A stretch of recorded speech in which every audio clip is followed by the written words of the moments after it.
Hello, it is with great joy that I share with you this amazing talk by Bob Proctor that was done at the third annual My Daily Choice Convention last weekend in Vegas.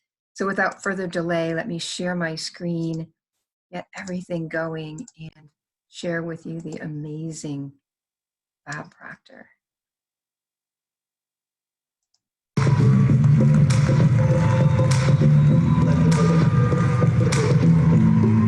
I like this song. I don't know where it came from, but I like it. Welcome back from lunch, everybody. I love you. Thank you guys for coming. Seriously. We appreciate you guys so much. You guys, I have the honor and the privilege to introduce you to somebody that I think very, very highly of. When I was 18 years old in 2004, I just got a glimpse of what personal development was all about. I was this young 18-year-old kid, just saw a network marketing presentation for the first time, kind of like Todd Falcone. They did the circles on the board, all the whole thing. And I knew my life was going to be changed forever, for sure. But at the same time, in the same year, I watched a movie called The Secret. How many of you guys have seen that video? It's on Netflix now. Before there was Netflix, right? I watched this video, and I'm gonna be honest, you guys, the first time I saw this video, I said, this sounds nice, but it's a bunch of crap. That's what I thought, because I was 18 and I already knew everything at that time. But later on in my life, when I had nothing left and I hit rock bottom, I turned to that movie again, and more specifically, I turned to what I call a near dear friend and mentor. I turned to Mr. Bob Proctor. I don't know if you guys know this, but Mr. Bob Proctor is a direct link to the modern science of success, stretching back to Andrew Carnegie himself. If you don't know who Andrew Carnegie is the man that hired Napoleon Hill to write Think and Grow Rich. And we have the privilege and the honor to be able to have Bob speak to you guys today.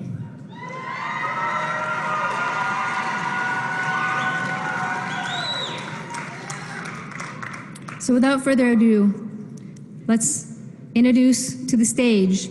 Get on your feet for Mr. Bob Proctor.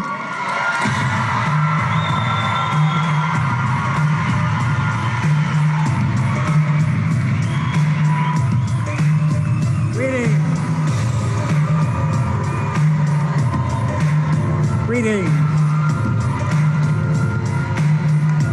Wow.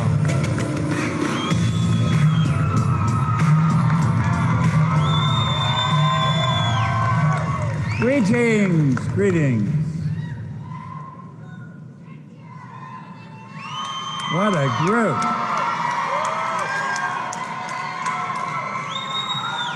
Jenna and Josh have really started something, haven't they? Wow. Back this up a bit. Thank you. I've been looking forward to coming here. You know, I came over to Vegas one day just to sit down and talk to Josh and Jenna. And I was pretty fascinated with what they were doing. They're so young and so alive, and they built something so phenomenal, really. You have something really to be proud of in those two, I'll tell you. They're great leaders. This afternoon, I'm going to share with you some of the information that I've been gathering over the past 58 years. I sat down with a man who was 58 years ago, and I'm telling you, I was lost. I didn't know which end was up. And he gave me this book.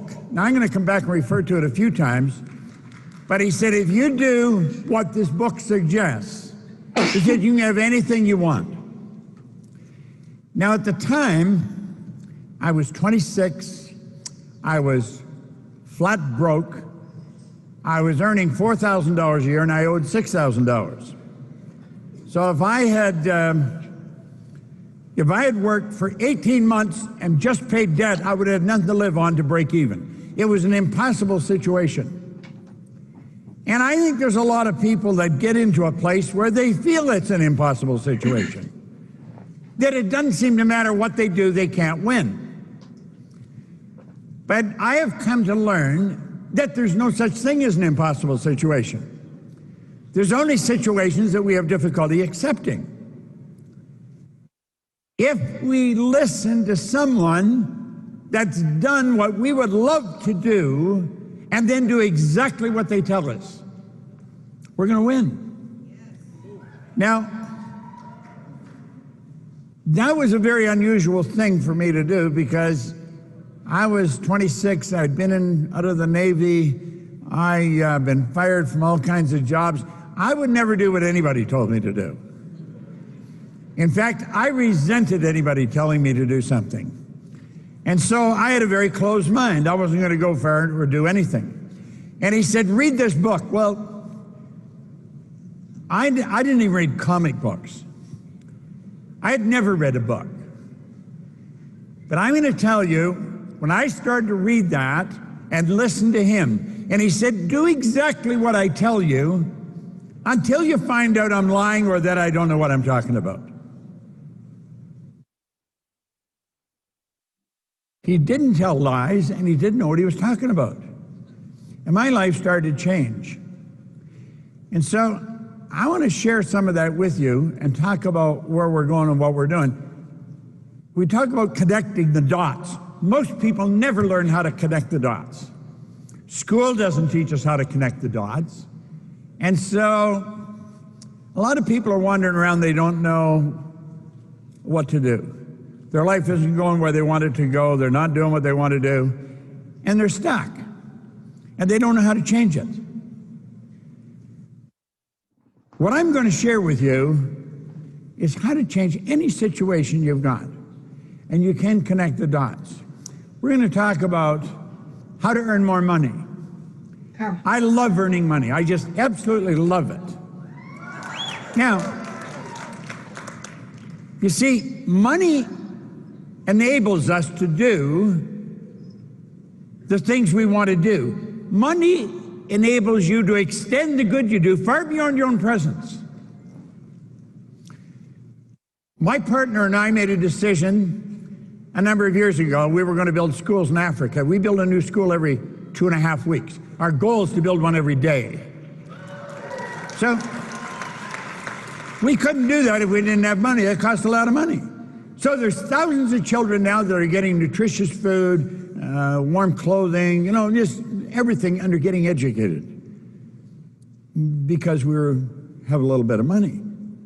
Money makes you more of what you already are. If you're not a nice person, you'll become terrible. If you are a nice person, you'll become a nicer person. Money is like a magnifier, but it's the medium of exchange that's used all over the world. So for a person to say it's not important, it's absurd. It is important. It's vitally important. Then we want to add to that. We want to enjoy more freedom. You see, we've got the ability to create the kind of life we want, but it doesn't happen by accident. Yet, if you don't gain an awareness of who you are and what makes you tick, odds are pretty good you'll never be free. Most people live in a little cage of their own making, and they don't even know it.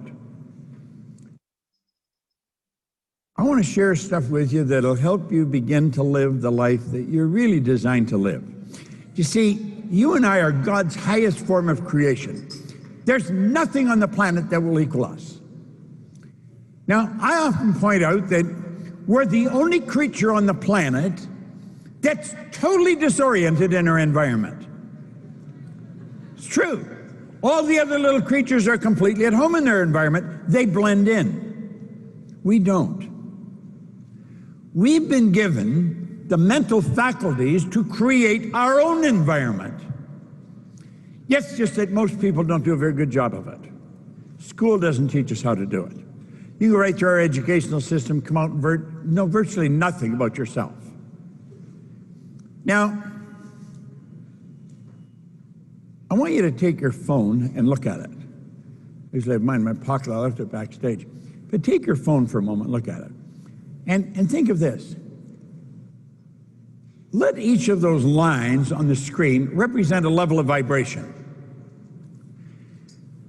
Everything the phone can do, you can do with your marvelous mind. We refer to these levels of vibration as frequencies. And there's an infinite number of frequencies. Now your cell phone has its own frequency.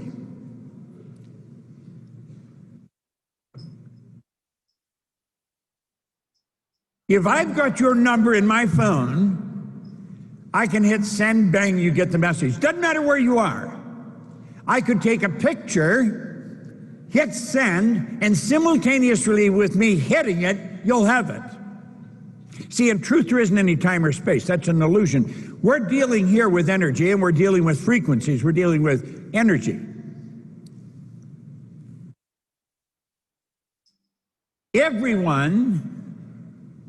Everybody's phone has its own frequency. Well, you know, so do people. You can transfer pictures from your mind to somebody else's mind on the other side of the world just the same as you can with your phone. Now, most people never really gain an understanding of that or how to do that. But everything you're thinking, you're sending off charges of energy. Thought is energy. Thought waves are cosmic waves that penetrate all time and space. Thought waves makes the laser look puny. Yes, the most potent form of energy is, most people don't really know much about it. They don't think very much about it. Every great leader that has ever lived has been in complete and unanimous agreement that you and I become what we think about.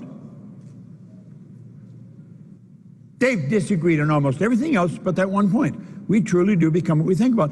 You know, most people think of what they don't want.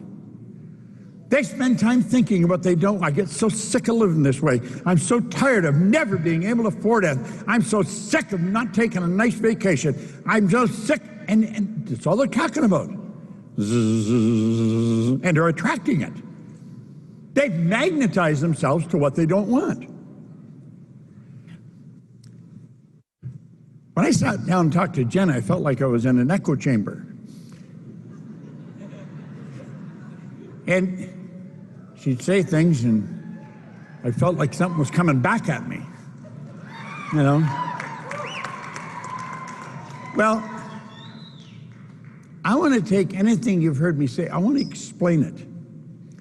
It's like I was saying to Jenna, I don't see myself, I'm not a public speaker. That's not how I see me. I've never belonged to a speaker bureau. I don't sell myself as a speaker. I see myself more as a teacher. When I figured out how the mind and how life works, all I want to do is teach it to somebody else, because my life had changed so dramatically. Well, if we will think of the phone, get it straight in your mind. Your mind works like the phone. Now look, when you get on another person's frequency, you're one with them and magic begins to happen. That's what happens. You can dial a number. Somebody could be in Kosovo. Oh, hi, how are you doing? They're on the other side of the world. You know, I live in Toronto. I worked in Kuala Lumpur a lot. I went there every month for 5 years. It's 25 hours in the air from Toronto to KL. If you go any further, you're coming back. It's as far as you can go. It takes 25 hours in the air to get there from Toronto. But I can touch the phone, bang, they're there. This is like magic. Well, do you know that everything we want is already here? you're going to find nothing's created or destroyed. Everything's already here, but we've got to get on the frequency that it's on. We've got to get on in tune with it. And when we do, it comes flying at us. Now, what The Secret didn't do, it didn't teach you much about the law of attraction. Talked a lot about it, but didn't teach much about it. Law of attraction is a secondary law. It's not a primary law at all. The law of vibration is the primary law. That law decrees everything vibrates, nothing rests. This whole building and everything in it, you and me and everything in it, is moving. It's energy and it moves. It's in a very high speed of vibration. This body we're living in moves. As we activate brain cells, everything in us starts to change. And we can activate those brain cells at will. So do you see, when you get on another person's frequency, magic starts to happen. When you sit down to invite a person into the business, don't be in a rush. Get to talk to them. Find out where they're from. What are they doing?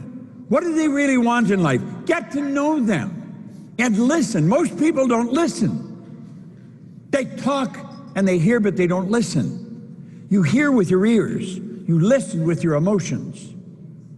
There's a big, big difference. You can hear what I'm saying. Are you really listening to it? Are you letting it sink right in?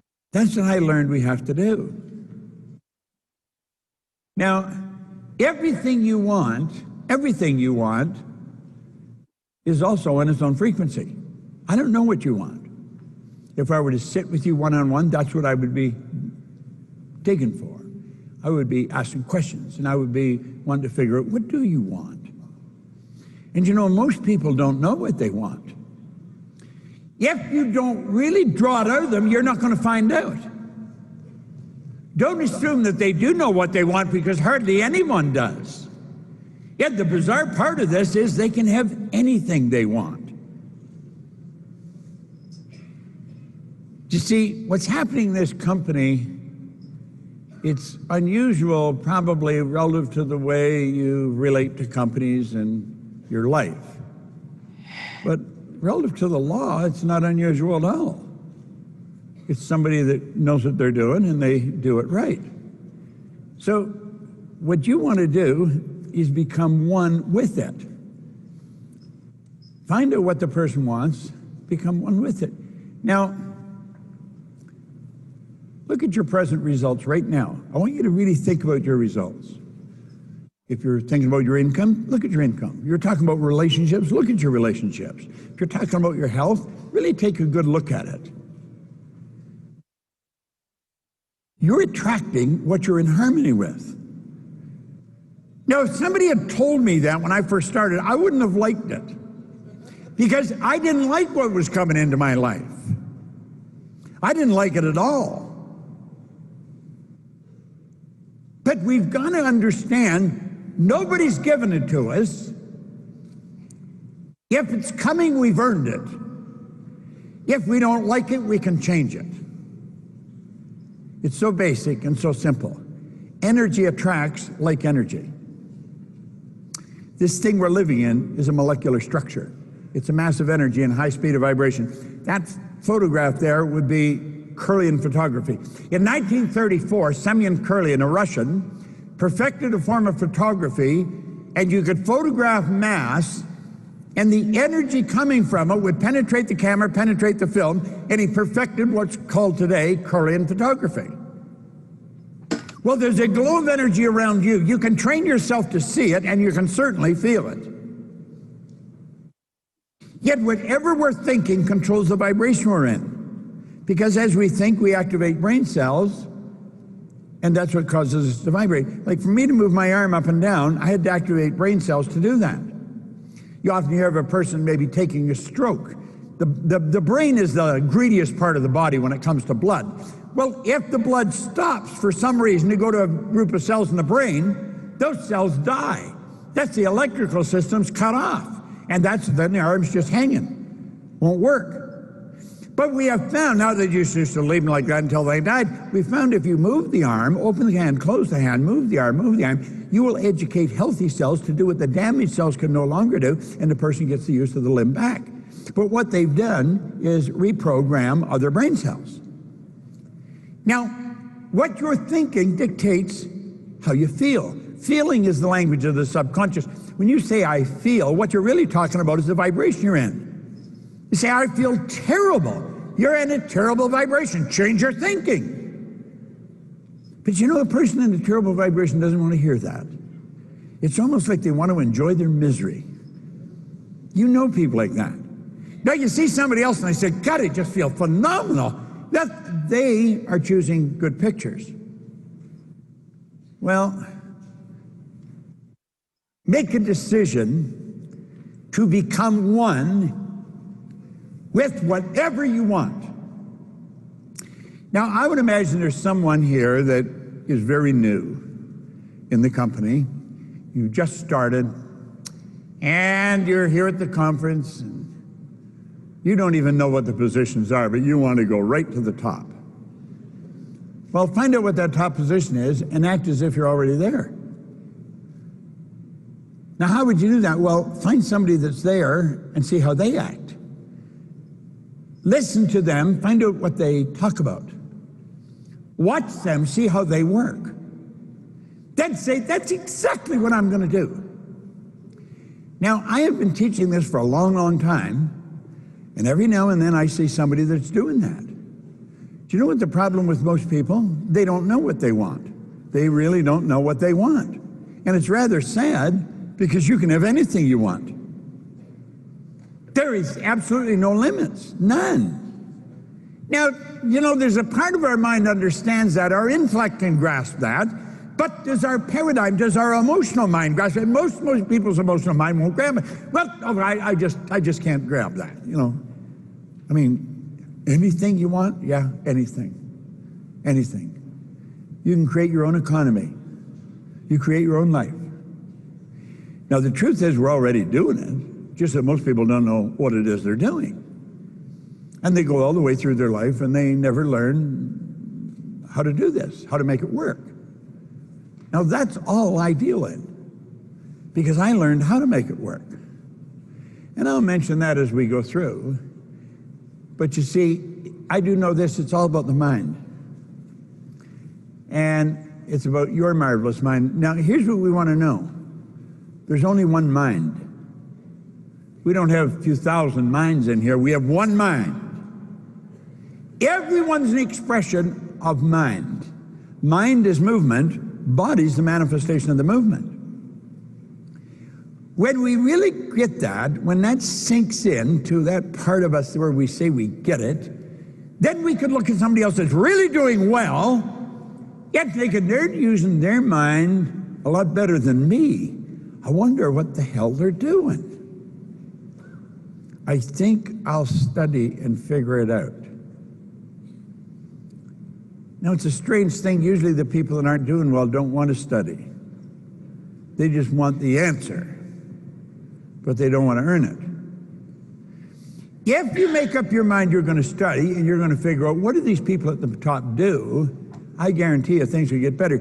Now, Buckminster Fuller is somebody that I was fascinated with, great architect, designer. He said, you never change things by fighting existing reality. Now, if some of you, if you're having problems in your marriage, you may be fighting existing reality. If you're having trouble with your business, you may be fighting existing reality. You're trying to change this. You're trying to change them. Well, you're trying to change something, forget it. You never change things by fighting existing reality. To change things, you build a new model. That makes the existing model obsolete. Now, I did that 58 years ago. I had no idea what the hell I was doing. I really didn't. But I found someone that I trusted. That's important. You want to be trusted if you're going to bring people into your business. Billy Sharp, one time with the Stone Foundation in Chicago, a psychologist, he taught me something that I found very important. He said, a person will not share their problem with you until they feel you've got the solution to their problem. If they don't feel you can help them, they're not going to share it with you. They're not going to open up. Well, he said, to change things, you build a new model.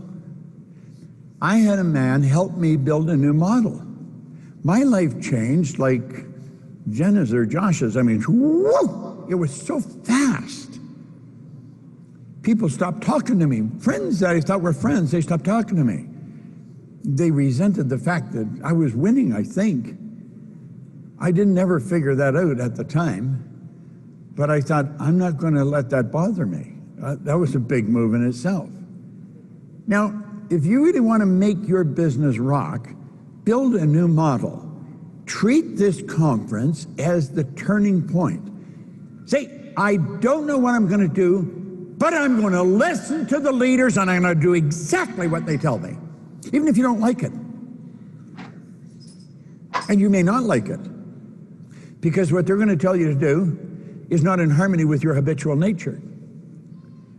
They're going to tell you to do something that's more in harmony with their habitual nature. See, the beautiful part of this industry is that there's leaders. Now, there isn't as many as there's going to be, but there's leaders. If we study them, we'll see what they're doing, and we can do what they're doing. Now, I remember him telling me that. He said, just do exactly what I tell you. Now, you know, I had spent a number of years in the Canadian Navy. I had worked in bars and in factories. In fact, I couldn't hold a job. I had a terrible work record. I had a bad attitude. I mean, I was just about, you wouldn't want me even on your team. I mean, I was just that kind of a, no, you really wouldn't. I mean, I was a dead loser. And the idea that I could win was just so far removed. And you see, I would never do what I was told. And God only knows why, but when this guy said, do exactly what I tell you, his name was Ray Stanford, I decided to do it. And it didn't take me long to realize I made a wise decision, because compensation comes fast when you start doing the right things. Things start to change fast.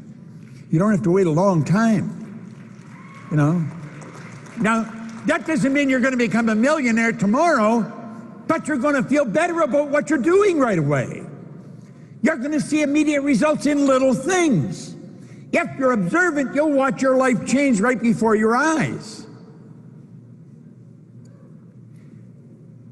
This is so good, and unfortunately, most people are extras in their own movie. They are.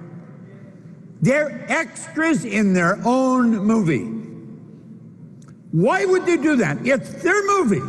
They're underwriting it. They're the director. They're producer. They're the casting agent. They're the director. And they're extras. Somebody else is the star. Oh, look at him. Look at her. Will you see that? Wow. And they're just looking. They don't realize their life is their movie. It's like Shakespeare said, all the world's a stage. And it really is. Now, you see, you should ask yourself, who's the director of your movie?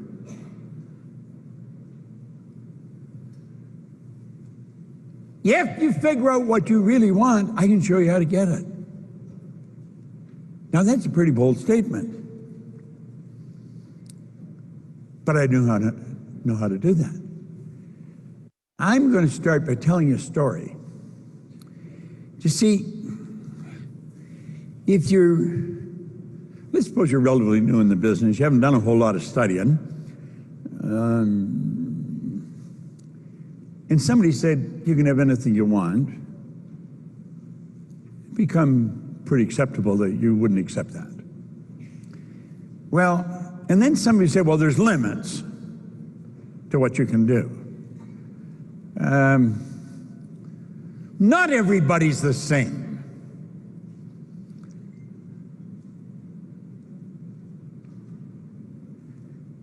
I got a call. I was right here I think a second where I was. I was here in Vegas, and a guy named Ed Morrissey phoned me.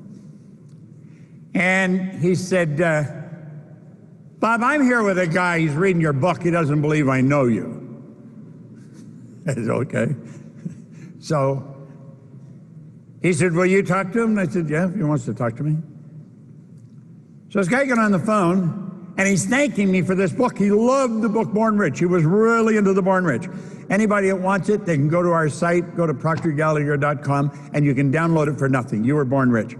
And This guy was going nuts over the book, and he's telling me this all over the phone. And then he said, whereabouts are you? I said, what do you mean, where am I? Well, where are you now? And I said, I'm in Las Vegas. He said, could I come and see you? And I said, yeah, if you want. He said, well, I'm in LA, so he says, it won't take me long. Now, I'm going back about 18, 19 years. Guy's name's Phil Goldfein. And he got here, so I built a bit of a rapport with him. I'm rapping back and forth. And I said, Phil, what's the most you've ever earned in a year? That's one of the first things I ask people. I don't care what the answer is, but I want to know what the answer is. When a person tells you what they earned, you've got an idea of where their mind is programmed. Because you can measure money right to the cent. You can't measure your health like that. You can't measure relationships. You can't measure anything as accurately as you can measure money. You go to a doctor and they'll say you're in perfect health, and you walk out and drop dead. That happens. How did he measure you so wrong? You know? But with money right to the penny. I don't really care what they earn, but I want to know. And then that gives me an idea where they're programmed, because you're all programmed. We're all programmed. I am, you are. And he said 250,000. Now, he later told me he lied. And I suspected it when he said it. He'd earn about 200. And I said, what do you do? He said, I'm a film producer. I said, are you any good?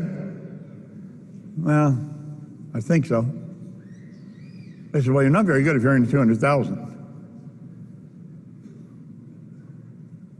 Well, I don't know. I said, what do you really want? He said, I want to earn millions of dollars. I said, well, I can show you how to do that. I know how to earn millions of dollars. I said, is that all you want? No, he said, I want to win an Oscar. I said, I can show you how to do that. He said, really? I said, yeah. Is that all you want? No, he said, I want to win an Emmy. Well, I said, I can show you how to do that. And he looked at me like, you know, what the hell are you talking about? Like, it didn't matter what he says, I could tell him how to do it. Do you know that everything you get, you're going to get the same way? Doesn't matter what it is. There are laws that govern this whole universe. One of the laws that Carnegie gave us, that's one of the best, he said, any idea that is held in the mind, any idea, doesn't matter what it is, any idea that's held in the mind, that's emphasized, that you keep thinking about. Now get this, that's either feared or revered. You know, the great sufferer Job in the Bible, he says, lo, the thing I fear has come to visit upon me. Hold a bad idea, worry, you're going to get it, make book on it, you can take it to the bank. He said, any idea that's held in the mind, that's emphasized, that's either feared or revered, will begin to close itself in the most convenient and appropriate form available. That's the perpetual law of transmutation. That's a law of the universe. Energy is always moving into form. Whatever you're thinking about, it's moving into form. I don't care, is it an Oscar you want? I'll show you how to get it. Now, let me share something with you. See where these statistics are. Okay? I can read this from here.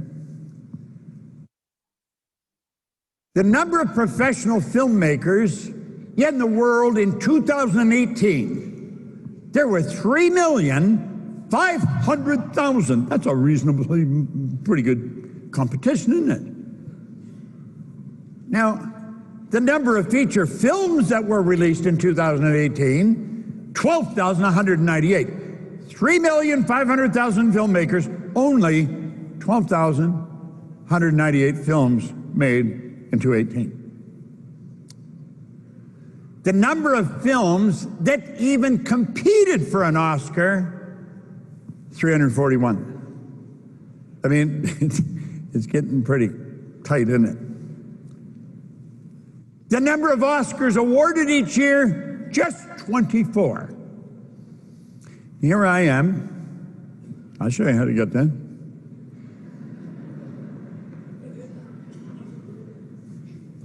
Now look at this. A person is 3.83 times more likely to get struck by lightning than they are win an Oscar.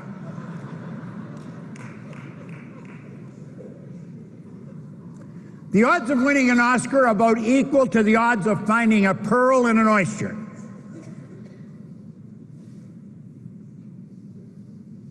3,072 Oscars have been awarded since they began in 1930. And here I am saying, I'll show you how to get it. Is that what you want? I'll show you how to get it. Well, look at. Of those, only 26 people have also won an Emmy and a Tony. See, the Oscars are for movies. Emmys are for television, Tonys for Broadway. I mean, can you see what a little game there's not many winners. Of course, there's not many at the top of this company either. There can be hundreds of thousands of affiliates. How many at the top? You know something? They're no different than the person that's brand new today. They only appear to be different. They earn a little more money every minute.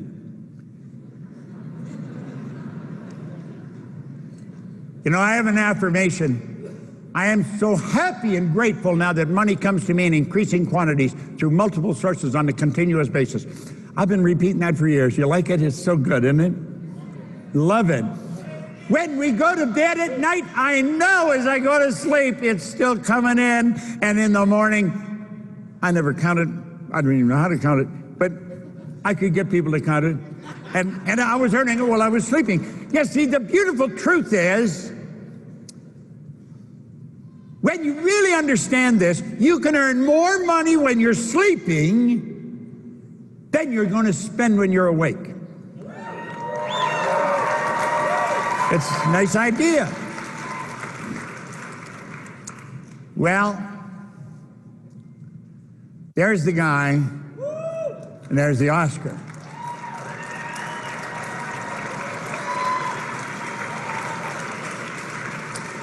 I had him stand up in a seminar in Los Angeles, stand up on a chair and give his acceptance speech after he had been nominated for an Oscar, but they haven't announced who was going to win. This was about a week before they announced who the winners were. I had him stand up in front of hundreds of people and give his acceptance speech for winning the Oscar.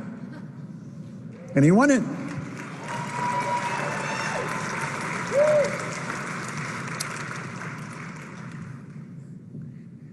There he is with his Oscar and his Emmy.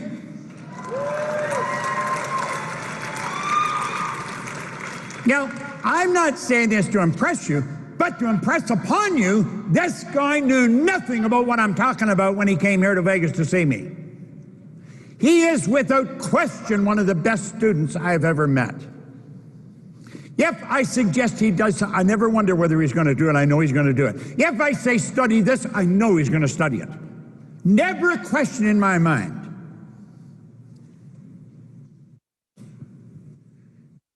He also won, I forgot what it's called in China, that's equal to the Oscar here. I don't know how old Phil is, but he'd probably admit to being 50.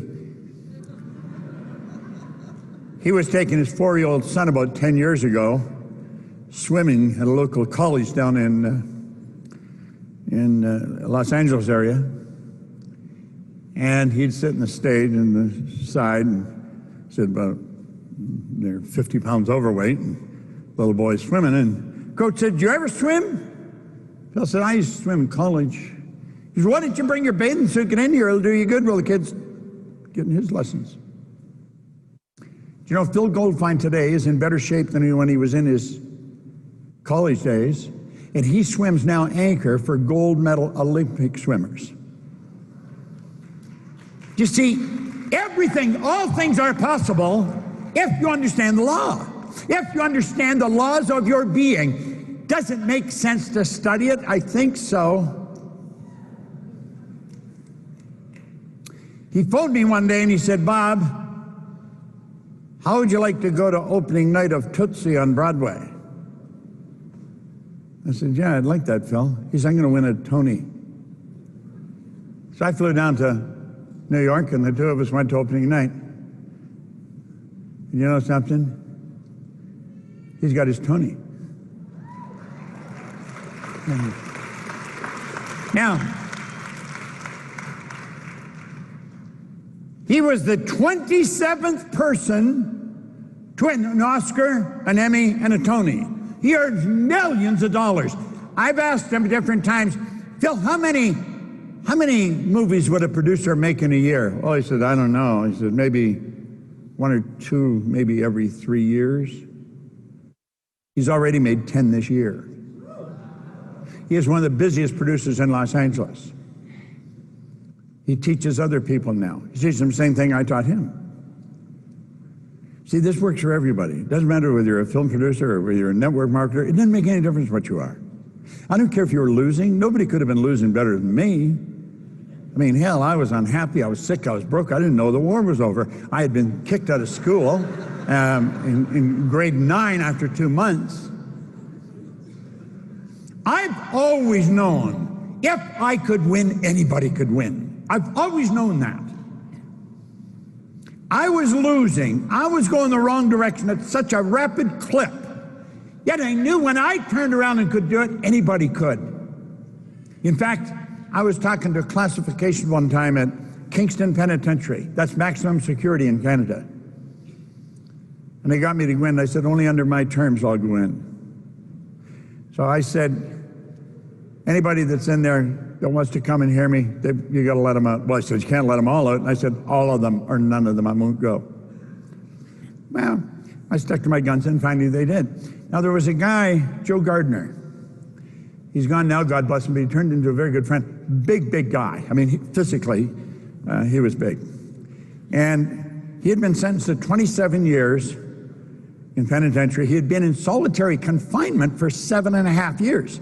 That meant he got an hour a day out in the yard by himself. Other than that, he's in a little cell all by himself. 7.5 years. It's a wonder he hadn't gone out of his mind. And he would come to those meetings because I was taking coffee and donuts and cigarettes. I was baiting the hook. You say, what the hell? I mean, whatever it takes, you get him in there.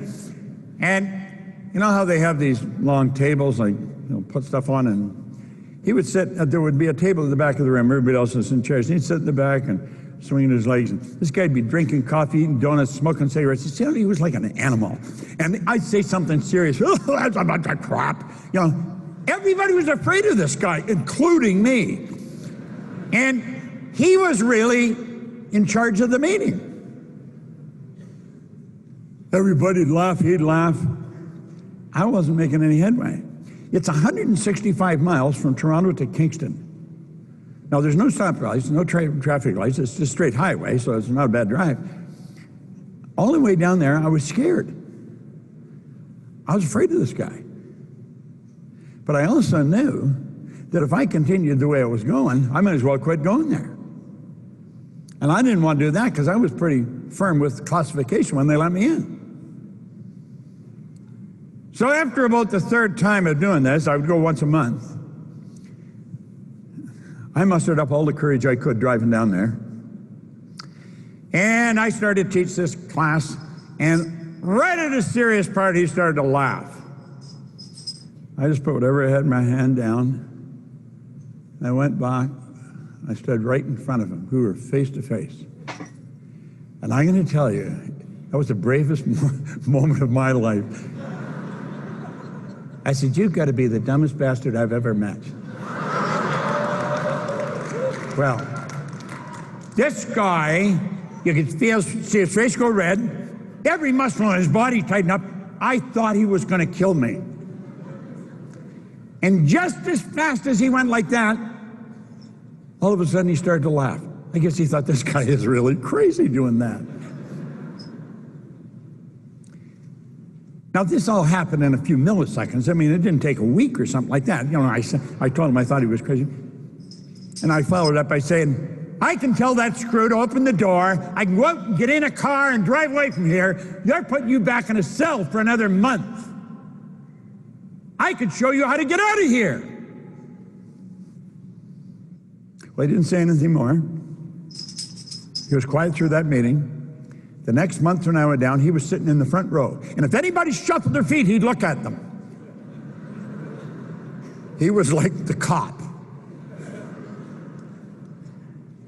Do you know, he got out on a special ticket. Now, his wife, he'd been there 7.5 years. His wife had a little girl while he was in there. And of course, it wasn't his little girl. They had two boys. There was a priest, Bobby Cadet, who built a friendship with Joe while he was in there. And he went and arranged, and he got Edie, his wife, to come back with him. He treated that little girl like it was his little girl. When I decided I was going to go and open an office in London, England, in my company, and I went down the parole board. Ignorance, there's a lot to say about ignorance. I'm hammering on the desk, you got no right keeping this guy on parole.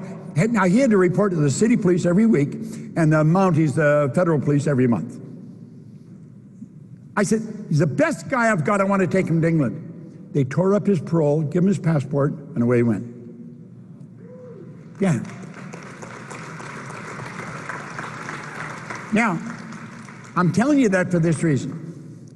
Phil Goldfein had all his faculties, he just didn't understand the rules for winning. Joe didn't seem to have any of his faculties. He became very, very successful. Phil is very successful. Joe's gone now. I have seen kids in school that were miserable failures. And the parents start teaching them this, they go to AB average overnight. See, a kid isn't getting a C and D because they're stupid. They're getting a C and D because they got such low self-esteem. They know the answers, they know the material, they don't believe that they can do well. And so they're not going to do well. If we were to teach them something about themselves, help them build a very good image of themselves, they would win and ace their exams. And don't say they wouldn't, because I've seen it happen. Okay? Now, Phil got the Oscar, he got the Emmy, and he got the Tony. He's earned millions of dollars. He's still going like a rocket. And he has no intentions of slowing down. But he does exactly what I tell him. Now, I don't tell him what to eat or what time to go to bed. When the man said to me, when Ray Stanford said to me, do exactly what I tell you, what he meant is, if I tell you to study something, study it. He told me, he said, Napoleon Hill spent almost his whole life putting this book together. He said, I think it would be a prudent move on your part if you spent the rest of your life trying to understand and apply what he put together. So I said, I want you to read that every day. I've read that every day since October the 21st, 1961. Some of you, that was before your grandmother was born.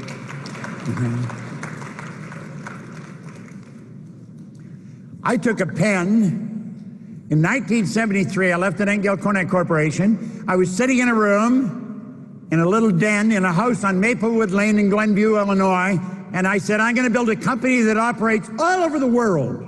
I had absolutely no idea how I was going to do it. Our company is represented now in 110 countries.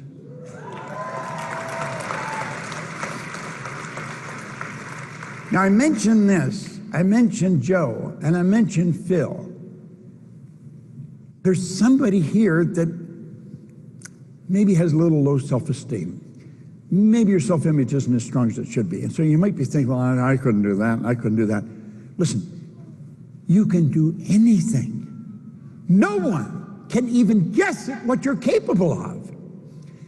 When the leader says, do this, do it. And don't worry about what your relatives or next door neighbor says. Because they're going to tell you you're being silly, or you got one of those meetings, or you're going to do one of those stupid things. Don't listen to them. I have learned that if you will pick a real good mentor or coach, then do exactly what they tell you, you're going to start winning beyond your wildest dreams. Now, I went from doing that with Ray Stanford. Then I went to work with Earl Nightingale and Lloyd Conant. All I wanted to do was work with Earl, and I got Lloyd too, his business partner. He was phenomenal. I mean, those two men, what I learned from them was incredible. I spent 5 years working with them. Another fellow, Lila Van der Waal out in Western Canada. Another guy, Dr. Harry Roeder. These people are all gone today. But what I'm showing you and what I'm going to teach you is what they taught me. I didn't originate any of this information. But I've used it. Yet I never stopped studying it. This company is obviously moving in the right direction. The best positions aren't even open yet. You have no idea where this company is going.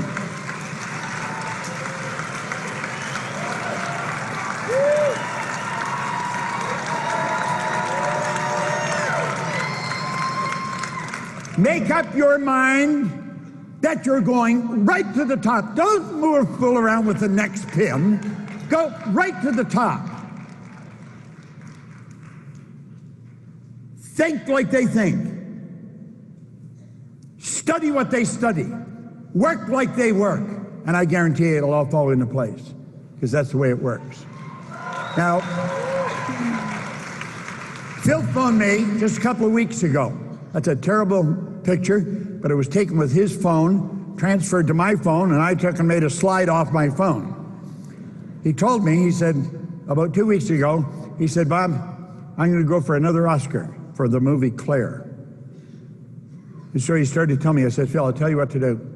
Go get a photograph of yourself holding the Oscar in one hand, the one you've got, and then have a photograph taken with the Oscar in the other hand, and then get somebody in Photoshop to take and put it together so that you got one in both hands. Take a picture, carry it with you, stare at it, you put that in your subconscious mind, it has to happen. There's a picture of him holding both trophies. When he keeps burying that in his subjective mind, it has to move into forth. See, your subjective mind is universal intelligence. Universal intelligence just works one way. And it's like the earth, it's immoral. It doesn't care what you plant, but it'll return what you plant. Whatever you're getting emotionally involved with is going to materialize in your life. If you're emotionally involved with problems, make book on it, you're going to get more of the same thing. That's where I was living when I met Ray. He said, Bob, every time you catch yourself thinking of what you don't want, stop and think of what you do want. He said, set a goal, put it on a card and carry the card in your pocket. Gold cards are something I've carried now for going on 60 years, 58 years. Now, when you set a goal, what you're doing is you're taking a picture in your mind and you're painting the picture in words. It's like Van Gogh was asked how he did such beautiful work. He said, I dream my painting and then I paint my dream. Write your goal on a card. Carry the card loose in your pocket. Now what happens when I put my hand in my pocket and I touch the card, the sensory factor touch is affected. It sends a light message, rifle firing through my central nervous system, strikes those cells in my brain, they're activated, and the picture of my goal flashes on my mind. So you see, it's all electronic. You're much like your phone or like your computer. You're in charge. And you can dictate what pictures you want coming on your mind. And that picture must move into form. That's an absolute law. Now, Phil sent me the picture, so I put it up there for you to see. We're only limited by weakness of attention and poverty of imagination. That's the only limit we've got. Weakness of attention, got to focus on what it is you want. You've got to give it your undivided attention. And poverty of imagination. Use your imagination to build enormous pictures. See great things happening in your life. Imagine Jenna and Josh sitting when they were first starting. Do you think they could see this room in the Mirage full, thousands of people? That's right. Most people say, oh, they wouldn't see that. They must have, or they wouldn't have it. You wouldn't be here if they hadn't imaged it. What you're seeing is the manifestation of something that was going on in their mind. Now, how did they get this picture? They let it come on the screen of the mind. What pictures are you holding on the screen of your mind? The only limit is weakness of attention and poverty of imagination. Now, attention is drawn through your higher faculty, the will. The will gives you the ability to focus on one idea to the exclusion of all outside distractions. Okay? Now, there's two things that you have to know if you really want to live your dream. You have to know where you are, you have to know where you're going, and you got to move in that direction. Now, why are there so many people stuck? Think. If we think about this, it's so simple. Why are so many people stuck? You'll find people right here in this room that are stuck. Well, there's a couple of answers to that. One, you'd say they don't have a goal, and I don't necessarily think that would be the right one, because even though they may not be too articulate with it, they might not have it written on a card that they carry in their pocket, they probably can tell you something they want. They maybe haven't really refined it or written it out, but they're talking about something they want. They would have a goal. It's just not very sophisticated. I think the problem lies down here. This problem right here is where you are. Most people don't know where they are.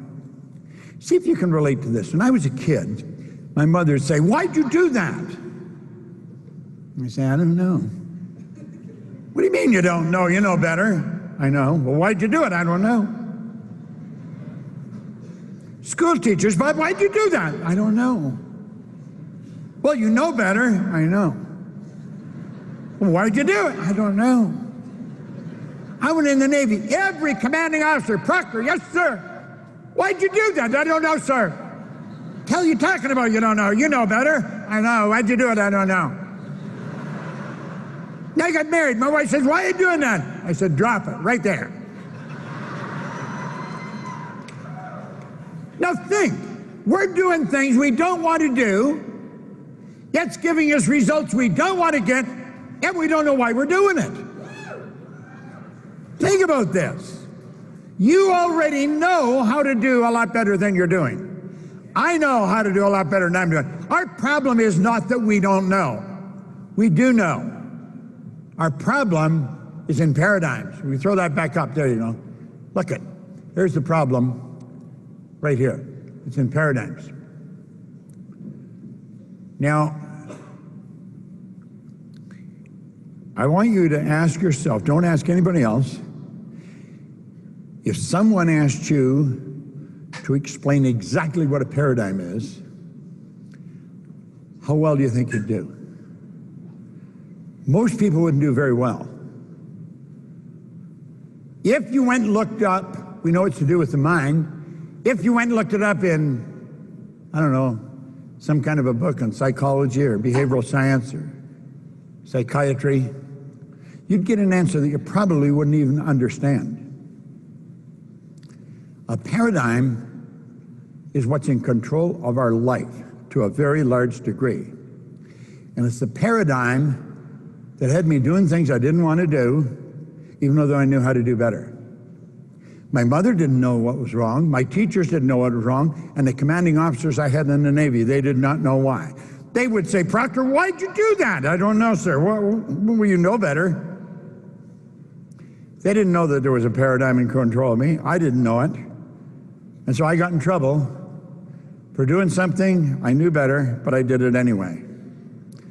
Everybody in this room that's been into the company for even a short length of time, you already know how to do better than you're doing. That is not our problem.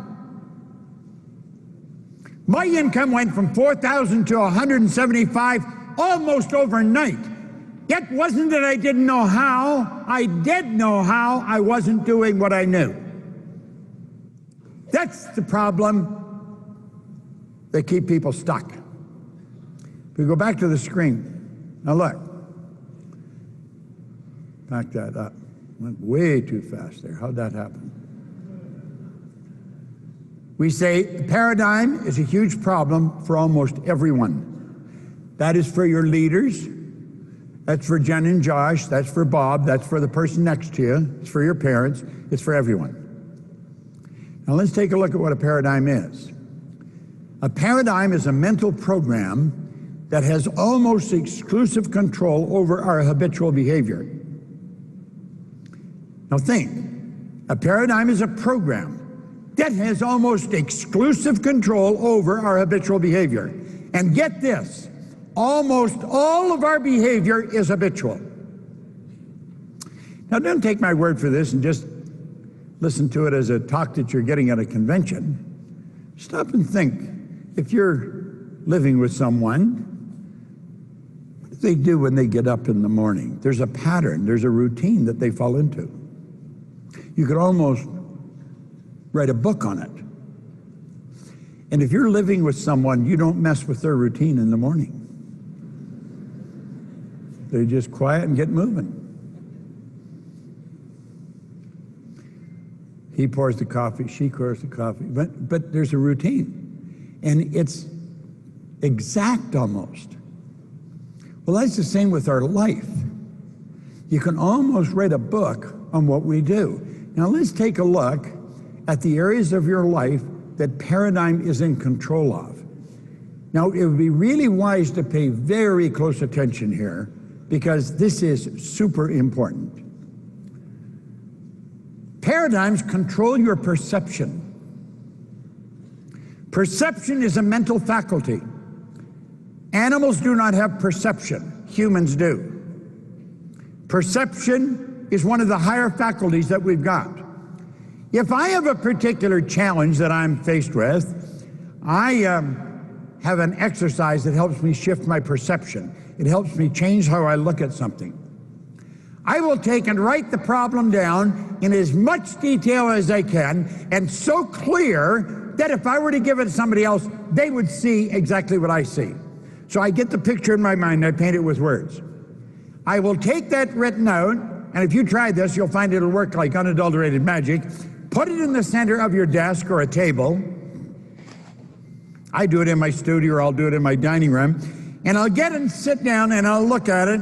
Then I'll say, now, is that problem in me or is it in the paper? I will work at getting it out of me and getting it on the paper.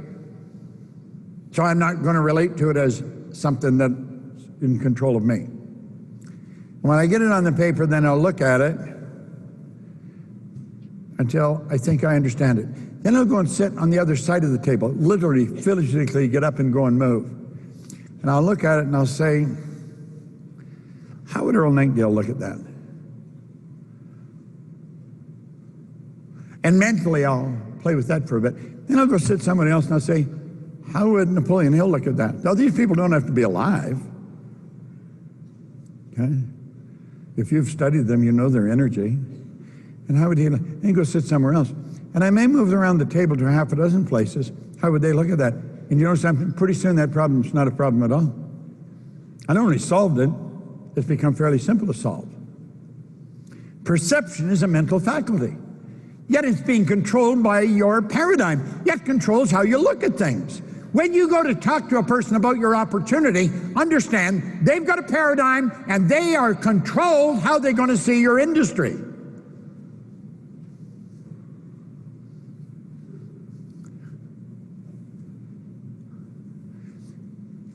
Most people don't understand your industry. They really don't. You think they do because they've heard it, but they don't understand it at all. I'll tell you a good exercise. Ask them when they say, no, they don't really like it. Say, could you explain it to me? Ask them if they can explain how your company works. And they probably can't. Then say, you know, I learned something really valuable. Anything we don't understand, we have a tendency to criticize and ridicule. Now think of that, because that's true.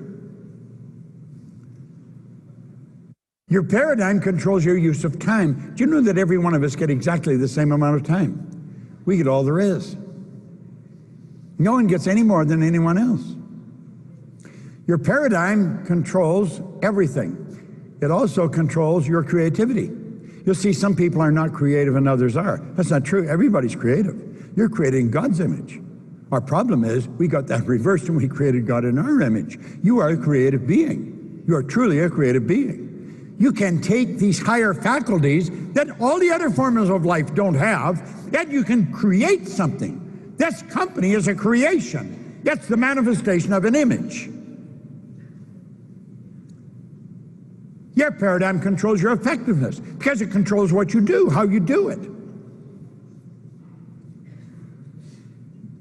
Yet, of course, your effectiveness is going to dictate your productivity. How productive are you? Now, some people, you just watch them, they just ratchet ahead. They don't really work very hard, but man, do they move. They're going at warp speed. Now, get this. Your paradigm controls your logic. This is huge. You'll have people say, well, you've got to be realistic. Or they could say, that's illogical. Wonder what the neighbors thought of the Wright brothers, a couple of bicycle mechanics over in Dayton, Ohio. A little over 100 years ago. They must have been considered right out of their mind. Do you know their father was a bishop in some Reformed church? He told them they were going to burn in hell for suggesting they could fly. True. Now think. How often does logic stop you? Well, that's not realistic. If you can think it, you can do it when you think. And of course, it controls your ability to earn money. You see, one of the first things I'll ask, as I mentioned, is what's the most you've ever earned in a year? I don't really care what the answer is, but I want to know the answer. I will get a read on you just like that, where your paradigm's at. Now, if you're sitting down with somebody, the most they've ever earned is about $45,000 in a year, I would recommend you don't start to talk to them about earning $1 million in a hurry, because you're going to lose them right away. See, if you're earning more, what's something you'd really like, Maybe talk about a car or a trip or something that they could relate to. But you see, most people really don't understand money. All the money in the world is available to us. All we have to do is earn it. And working happens to be the very worst way to earn money. It's true. Listen, this guy studied 500 of the world's most successful people. And he pointed out in here, if you believe that hard work and honesty alone will bring riches, Terry's the thought it's not true. Riches, when they come in huge quantities, are never the result of hard work. Riches come, if they come at all, in response to definite demands based upon the application of definite principles and not by chance or luck. That's all by law. There is no end to what you can earn. None. Now, paradigms keeps you boxed in all of those areas. It's just like there's a box around us. And every time we go to change, we hit the wall. And it doesn't happen. When you make up your mind, you're going to change the paradigm, the wall comes down. But I'm going to tell you something. That doesn't mean you're going to change right away. You make a decision, I'm changing this, that wall will come down. Then you'll be in a position to start moving, and the wall is down. You're not bouncing off it anymore. When you say, I'm going to change this, now someone in here today, hopefully everybody, is going to make a decision, I'm changing that. This conference is going to be a turning point in my life.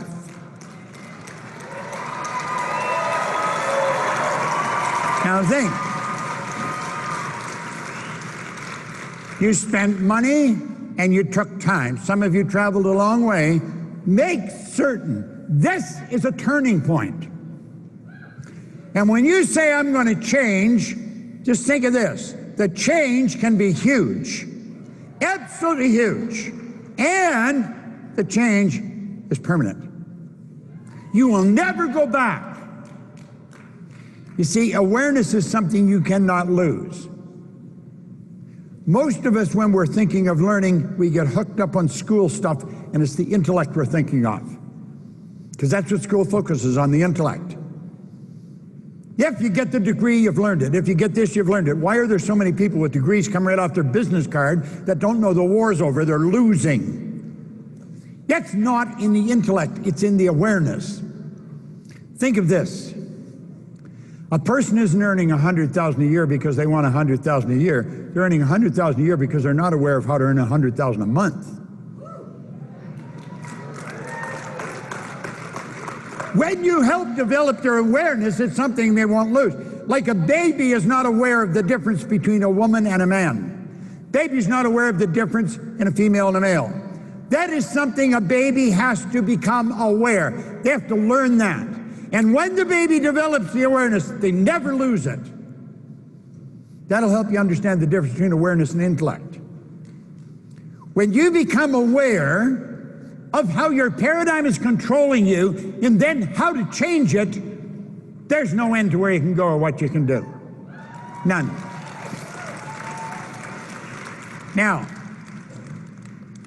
let's suppose that's the only thing you change as a result of this conference.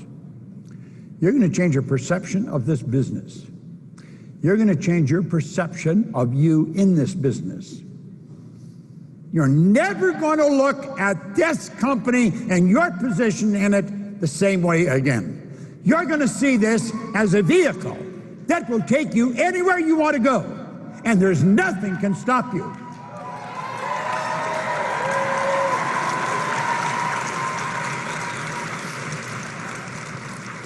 Do you know about 66% of what I'm saying you will have forgotten by tomorrow morning? It's true. 90 to 100% you'll probably leave within a month. That's the way our memory works. Can you learn it? Absolutely you can. If you don't remember anything, remember this. Change your perception. Change the way you look at this business. And don't listen to anybody that's telling you something about this business that is an already leader in the business, earning themselves millions. Okay?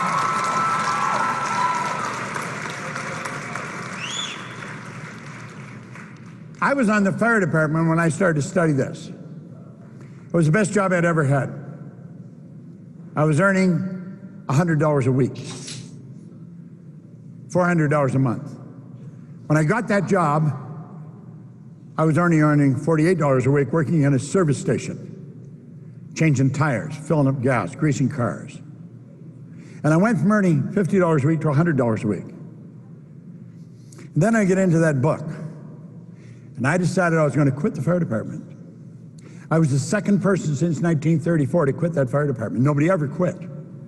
And they couldn't fire you. The chief every day would call me and he said, "What are you going to do?" I said, "I'm going to clean offices."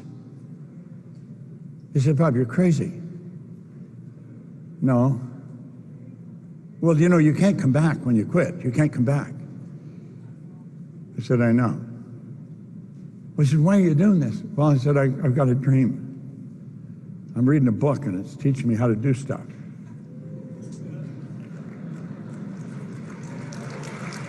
Let me tell you the bizarre part of this. I started cleaning one office, $15 a time to wash the floor. Then I got another office, $65 a month. Now I'm up to $100 a month. Do you know, I got it up that I was earning $14,500 a month, and I was afraid to quit the fire department. The chief was only earning $11,500 a year. I was earning $14,500 a month. Yet I was afraid to quit. Part of the paradigm was there's security in this job. There's no security in a job. There's no security outside of yourself. If you haven't got it inside, you haven't got it.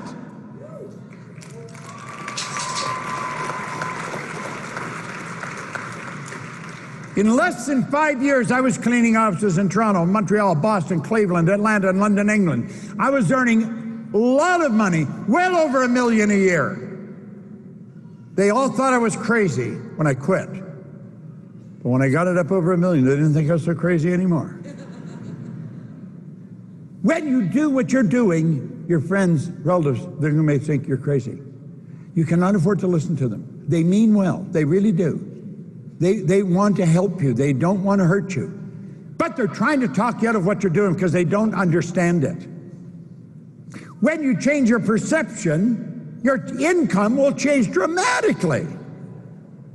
And you know something? It'll never go back. So basic and so misunderstood. The truth is, you truly can create your own economy. You don't have to depend on what the government's doing. Don't be too concerned what they're saying. What they're saying today is going to be what they're saying tomorrow. Listen, during the Great Depression of the 30s, there was people earning millions of dollars. Yet in the very worst economy, there's people earning millions of dollars. Yet in the very best economy, there's people that don't know how to get out of bed. They're losing. It's inside. It's in your attitude. It's in your way of thinking. It's your perception of this business. Build it big in your mind and then go and execute it. It's so basic and so simple. We miss it. To be able to shape your future, you have to be willing and able to change your paradigm. And if you're not willing and able to change your paradigm, forget it. You're not going to go very far. Now, Ray sat down with me and he said, Bob, let that R represent results. Then he said, let that represent happiness, health, and wealth. Then he asked me if I thought he was a happy guy, and I said, yeah, he seemed pretty happy to me, and he did. He's a great, big, happy guy. He said, have you ever seen me when I was sick? And I had to admit I hadn't. He said, have you ever seen me when I was broke? And again, I had to admit I hadn't. Well, he proceeded to tell me he thought I was one of the most miserable people he had ever met. And he said, you're always sick. You don't have a terminal illness, but you always got something wrong with you. And he said, you're always broke. Now, he was being kind. I was actually earning $4,000 a year, as I mentioned, but I owed $6,000. So, I mean, it was like an impossible situation. I just couldn't see my way out of it. He said, do you ever read anything? Now, I heard Jenna in a recording say that leaders are readers. And I've heard that before. Remember Charlie Tremendous Jones? He's gone now, but he was a great speaker. That's what he used to always say. And that's when Ray introduced me to this book. Then he told me the story about the book. And it's a pretty interesting story. And he said, if you'll study that, there's no end to what you can do. Absolutely none. I said, I don't expect you to understand what I'm telling you. But he said, listen, my way's working, yours isn't. I think that's the first time he really reached me. He said, my way's working, yours isn't. This guy always had a roll of money on him. Now, that's all I was interested in, was getting some money. I figured if I had some money, all my problems would go away. Because everybody's phoning me, where the hell's the money? You know, and I thought if I knew where the money was, you wouldn't have to phone me. Well,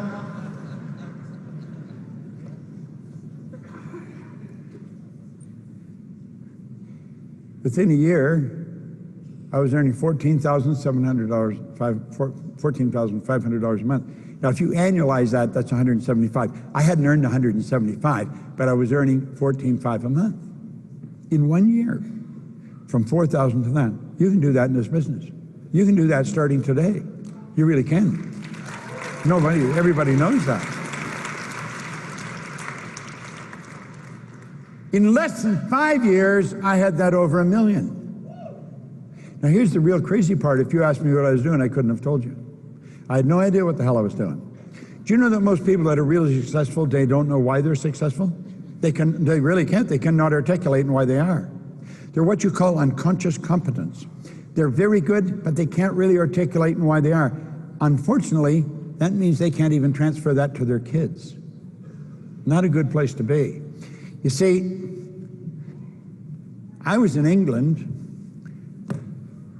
I had all this money.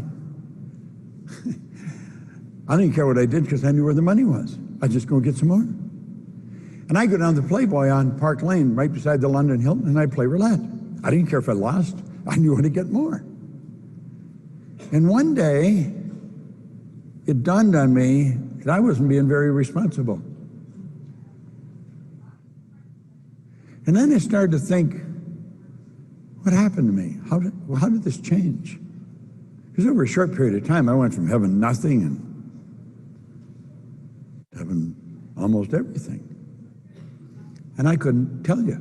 I'd been raised to believe if you're going to earn a lot of money, you got to be really smart. I knew I wasn't very smart. I knew that.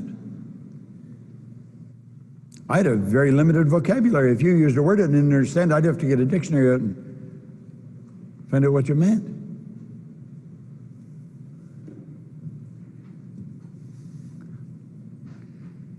And I thought, how did I change? I'd been raised to believe if you don't go to school, you can't get a good job. I didn't have a good job. I owned the whole company.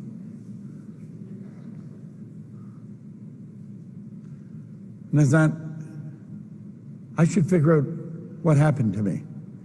Because it happened fairly fast, just. And you know, I couldn't find anybody who could teach me. They couldn't tell me what happened. So I started to study. Do you know it took me 9.5 years to find out why Bob changed? I was Bob. Why I changed. My life had changed. And when I found out it was so simple, I could understand why I was missing it. And I made up my mind when I figured it out, I was going to spend the rest of my life teaching this. Because I thought there's so many people don't know. And they don't even know they don't know.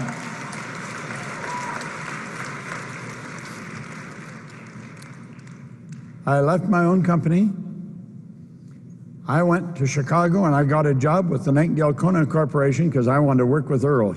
I wanted to study him. I took a job for $18,000 a year.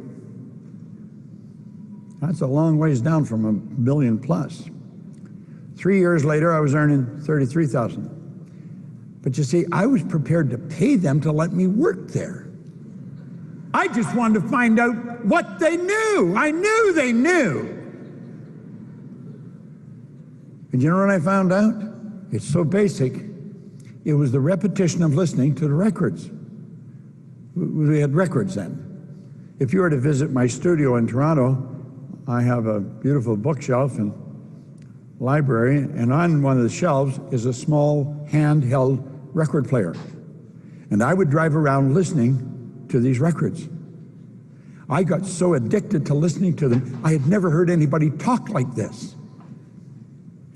It made me feel so good. It was incredible. Now, to boot, the guy had a phenomenal voice. I used to think if God had a voice, you know, it would be Earl, because he had great pipes. And yeah, it was the repetition of listening. That defies intellect. You see here, school, they give you the book, you read the book. They ask you questions, you put it aside, get another book. And they think you know this. You don't know it at all. You just remembered some stuff in it and you answered questions. That is not learning. That's gathering information. That's not learning. Learning is when you consciously entertain an idea. You get emotionally involved in that idea. You act on the idea and you change the end result. It's the feedback from the change in result that's the learning experience. You're learning how to earn money here. You're learning how to inspire other people to live the way they want to live. That's what you're teaching people. And that's what you want to remember. This is so important. School doesn't teach it. The church is not teaching it. It's not being taught in home. This is vitally important. It's our life, for God's sake. It's our life. Most people live and die and they never learn how to live. Well, that book sure changed everything for me. And I'd like to lead you to the path that this book kept me on for the last 58 years. And I believe that my daily choice is taking you there. Oh, I do.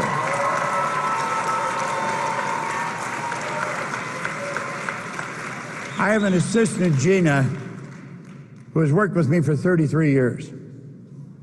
She and her husband, my wife and I, are all good friends. 33 years. Gina's just a phenomenal person to work with. She takes care of everything for me. She and I went over to the office here in Vegas and met with Josh and Jenna. When I left there, I said, you know something? I don't think the people in this company even realize what they've gotten these two. No, I do. Listen, they've got inside of them something that you can't buy.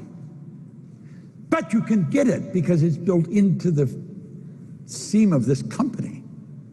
Now look at, build a big goal. Build a goal that inspires you every night when you go to bed. It fills your mind when you wake up in the morning. And understand this, if you can think it, my daily choice will help you get it.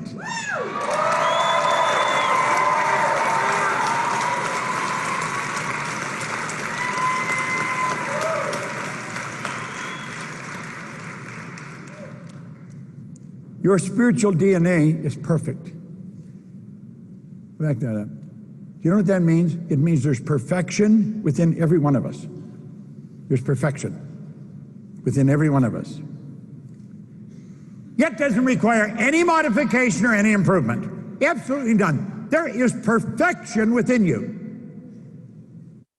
And that perfection seeks expression within through you. That's what causes you to want. My grandmother pretty well raised me. And I'm going to tell you something, Grandma was wrong on this score, because she said you should be satisfied with what you've got. Grandma was wrong. Never. You should never be satisfied with what you've got. You should be happy with it.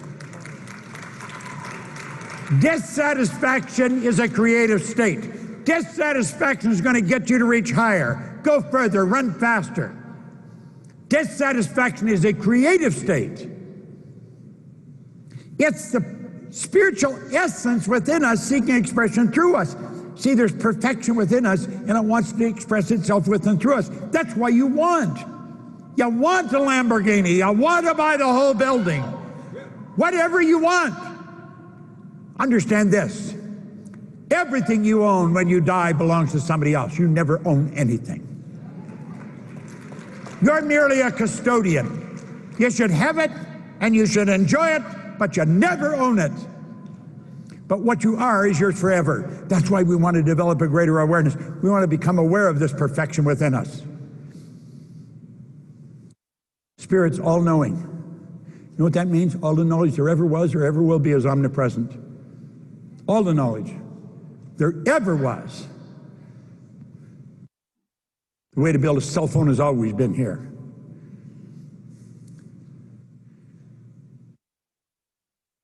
All the power. You'll wonder, where does she get all the energy? Where does he get? Nobody gets energy. Everybody releases energy. Desire, it's a triggering message. Lets it go. I'll be 86 on my next birthday. I got more energy than most people, 26. Okay? Now listen. Your age has got nothing to do with it. It's what you're thinking. All the power there ever was or ever will be. Quit saying, oh, I'm tired, I don't know where you get all the energy. You've already got it. Release it. Desire. Desire is the triggering mechanism. And it doesn't matter where you are because it's omnipresent. See, when you're underwater, you can think. I worked with Captain Mitchell, Edgar Mitchell. He was captain of the lunar landing module on one of the Apollo flights. He was doing thought transference exercises with the other side of the moon with Sherman and Ford here in southern United States. We're connected to everything. Everything's connected to us. There is only one power. And that's the real you. Are you truly who you pretend to be? Come on. Wake up, get out and make it happen. Now, some of you have seen this on a slide. I'm going to look at the mind and look at paradigms. But let's get more personal. Let's make it your mind and your paradigm. Now, there was a doctor in San Antonio, Texas, the year I was born, 1934. God, it seems like yesterday. It was a minute ago. And he was very involved in the healing arts. He was very involved with the mind. And he thought it was appalling the way we treated people. Like Emerson said, the doctor of the future will use no medicine. You use energy medicine. If we want more light, we just have to put in bigger bulbs, get a bigger transformer. The only limit placed on electricity is the limit that's placed on the form through which it's flowing. Do you know nobody even knows what electricity is? All we know is the laws by which it operates. Well, the only limit placed on that power is the limit that's placed on the form through which it's flowing. The only limit that's placed on this power is the limit that's placed on the form through which it's flowing. There's no limit to what you can do, absolutely none. And he said, everything works from the mind down. You work from a higher to a lower potential. You don't raise morale, it filters down from the top. So he said, the problem is nobody's ever seen the mind. So he said, I'm going to draw a picture of the mind. And he said, I want you to let this represent the mind. He says, that's the conscious, that's the subconscious, and that's the body. He says the body's the instrument of the mind. Now, without question, in all the years I've studied, this is the most valuable idea I have ever learned. And I'll never forget the day I learned it. A man named Neelan Velvanderwall, a great big man from Western Canada. He sat down with me one day, and I'd done a lot of studying. I mean, I had a ton of knowledge. And it was like I had all the pieces for the puzzle laid out on a big table. But I couldn't get them to fit. I didn't have the lid for the box. And I just couldn't get some of this information to connect with other information. And when he put this drawing in front of me, it was like that, all this information came together. And I had an awareness that was just absolutely unreal. This drawing is worth its weight in gold. Now let's look at it. Here's the conscious, subconscious, and the body. Now the conscious mind is your thinking mind. If I were to sit down with you, if I were working with you or selling you, that's what you would look like. You would look like that drawing, and I did an imaginary line right across the center of your head. And I could shock you with how much I know about you, because everything in the inside showing up on the outside. See, that instrument you're living in is a mass of molecules, and it casts off a ray of energy. Well, you get a mental faculty that can read that energy, so you know what the person's like. That's your thinking mind. It's also called the educated mind. And it's where the intellect is resident. Now, it's the intellect that separates us from our pets. I get a couple little dogs at home that can see, hear, smell, taste, touch, but they cannot think. Although at times if this one started to talk to me, I wouldn't be surprised. All right. Now listen, the subconscious is your emotional mind. It operates totally different than the conscious mind. I would imagine many of you have Dr. Joseph Murphy's book, The Power of the Subconscious. It's probably one of the best books on the subconscious mind that's been written, but it doesn't have a picture of the mind. And so you could be, a little mixed up. You study this and then go and study Murphy's book and you'll really get something out of it. Now look at the conscious mind, you have ability to choose.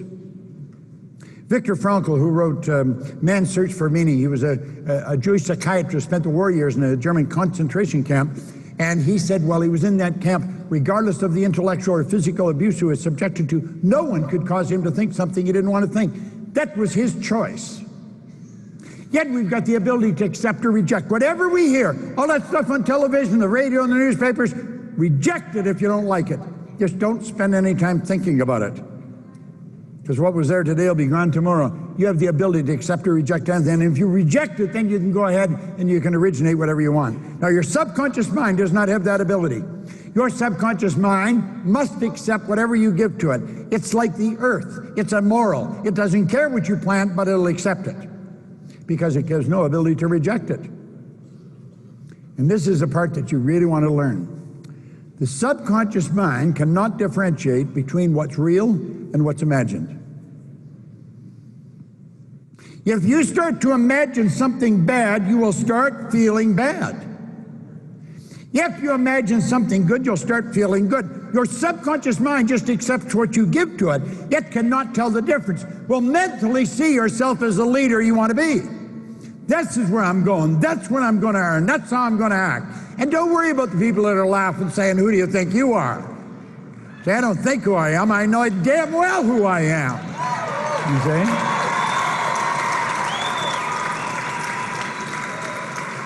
Now, with that in mind, let's look.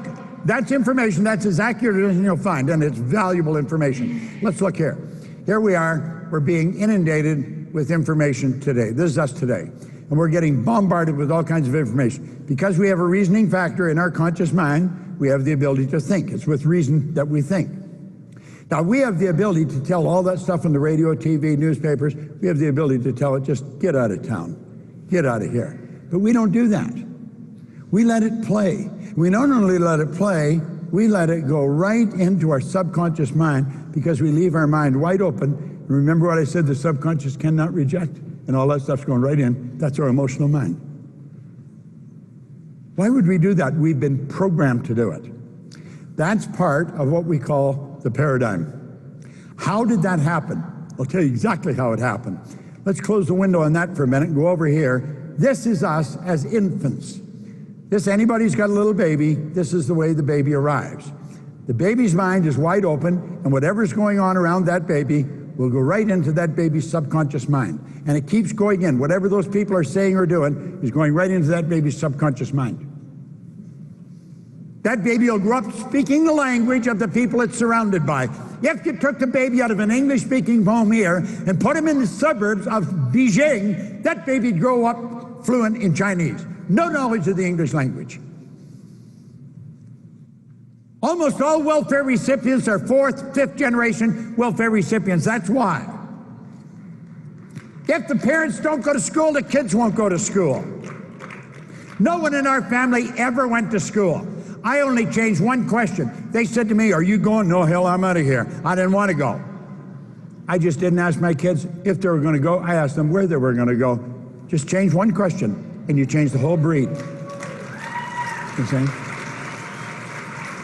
Now look, over and over that information is coming in. It's being dumped into your subconscious mind. That's how a self-image is formed. You bring people into your business and you know they've got low self-esteem. You can tell by the way they talk, the way they dress, the way they look at you and act. Help them build a self-image. Help them understand who they are.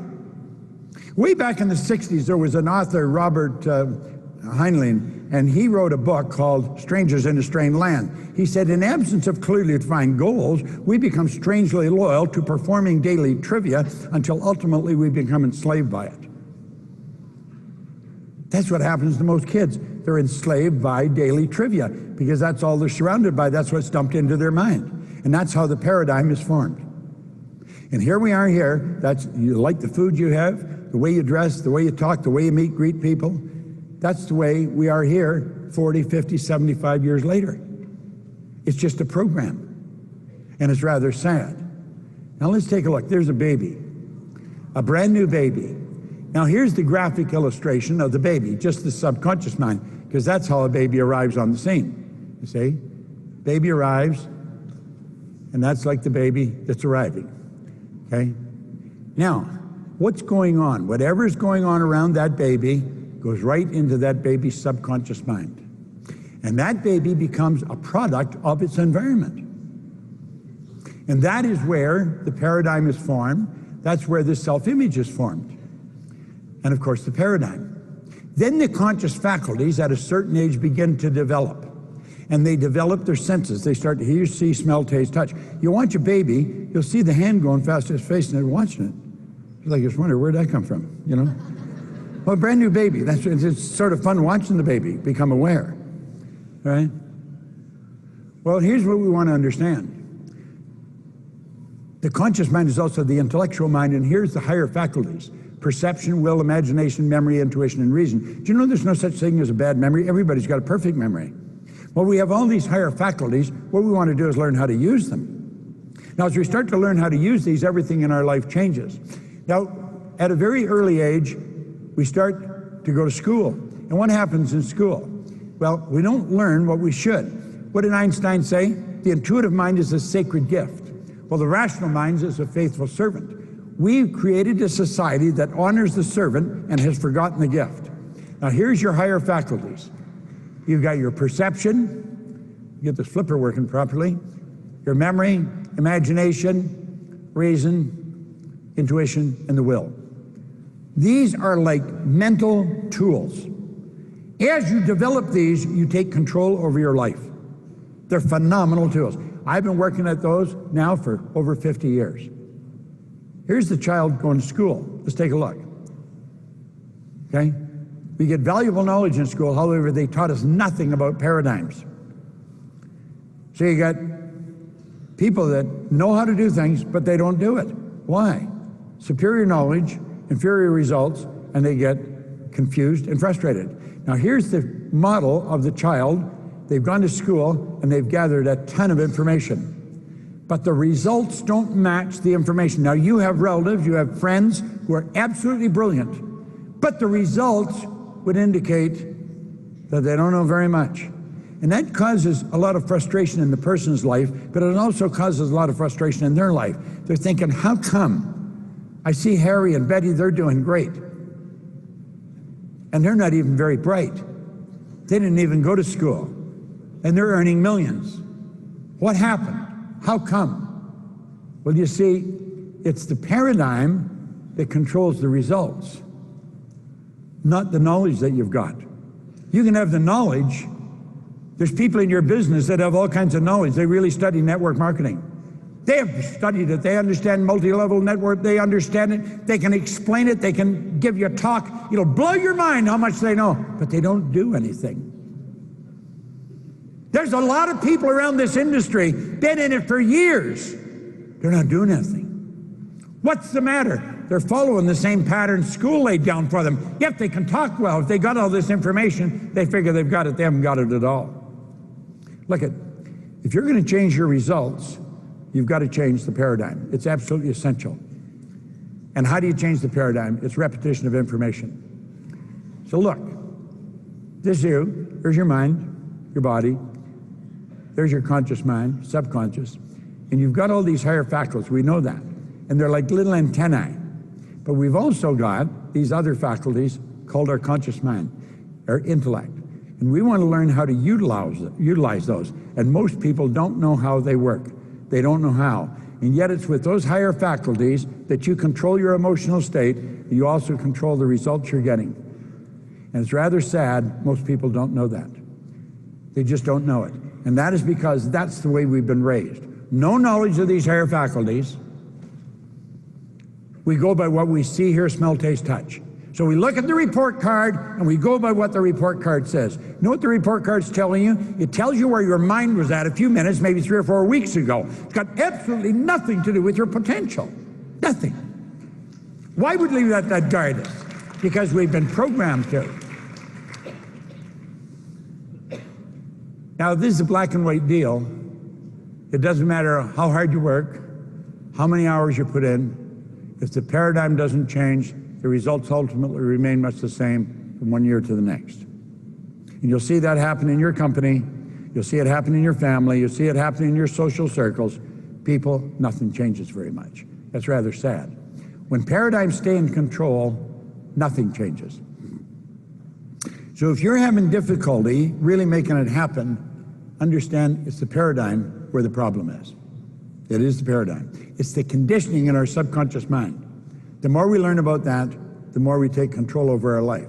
Now, I'm going to share with you an idea that I learned from studying Think and Grow Rich, and it's the most valuable idea I've ever learned in all the years I've studied this. Just one idea from this chapter is responsible for me earning literally millions of dollars. And I think it'll work for anyone. You see, Jenna mentioned it earlier. Andrew Carnegie in 1908 was the wealthiest man in the world. He thought it was an absolute crime that people like himself, like Henry Ford and Thomas Edison, were going to their grave with all the knowledge they had locked up in their bones. You see, Carnegie came over from Scotland to America as a young boy with his parents. They had nothing. They started out with nothing. But by 1908, he was the wealthiest man in the world. Napoleon Hill was a young guy in his 20s working for a little magazine, and they got a project where they were going to interview wealthy people. He got the opportunity of spending 3 hours with the wealthiest guy in the world. So he got 3 hours with Andrew Carnegie. Carnegie spent 3 hours, and what Hill didn't know is Carnegie was looking for someone that could take all this knowledge and organize it. Because he says, it's a shame we're all going to our grave with this locked up in us. And so he had been looking for someone that could organize all this information, and he thought maybe Hill was the guy. So at the end of the 3 hours, he said, Napoleon, this meeting isn't ending, it's just beginning. I want you to come home with me. Hill later wrote that he was glad he took him home because he said he didn't have enough money to rent a hotel room. So here he is, a young reporter going home with the wealthiest guy in the world.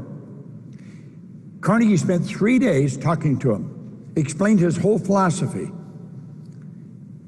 At the end of the 3 days, he says, Napoleon, I'm going to ask you a question. And I just want a yes or a no answer. He said, would you dedicate the rest of your life to an idea for which you would probably receive no material compensation for at least 20 years?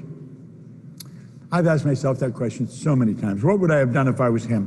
And I think I would have said yes. I think if I had spent 3 days with this guy, I think you'd get a read on him. You'd realize that he's not going to, he's going to be a square shooter. So Hill said, yes, he would. Now he said, Napoleon, I just want a yes or a no answer.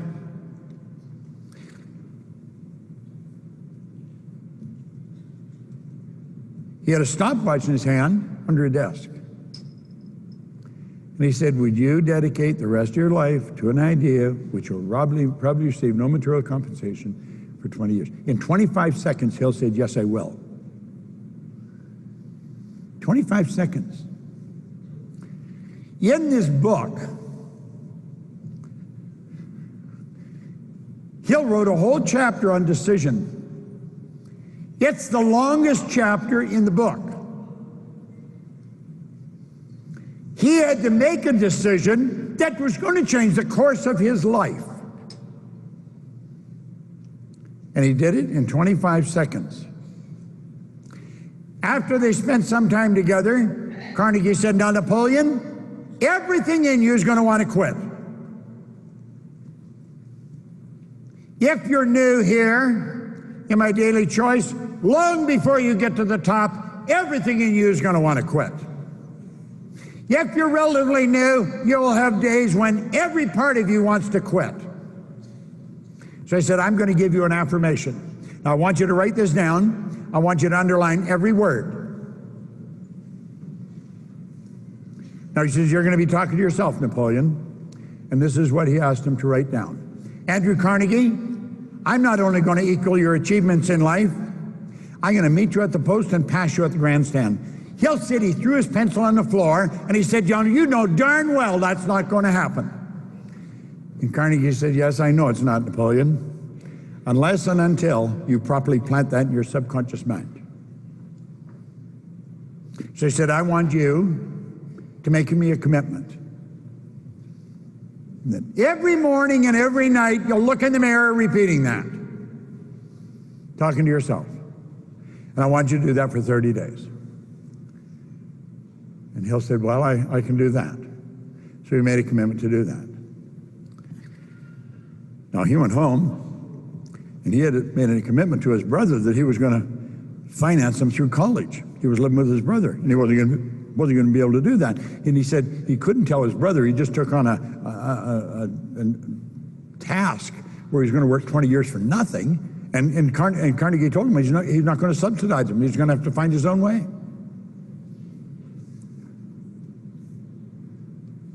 So it wasn't easy for him. Yet the first day, he went in the bathroom and he closed the door and he looked in the mirror and he whispered it. Andrew Carnegie, I'm not only going to equal your achievements in life, I'm going to meet you at the post and pass you at the grandstand. And he did that every morning and every night. And he said he felt like a darn fool. He thought this isn't going to happen, but he made a commitment he would do that, so he did it. By the middle of the month, he thought maybe it would happen. By the end of the month, he knew it was going to happen. I've done a lot of research on Carnegie. I've read where he made about 50 millionaires. Napoleon Hill has made millions of millionaires. Literally. Now, Carnegie introduced him to all of the world's leaders.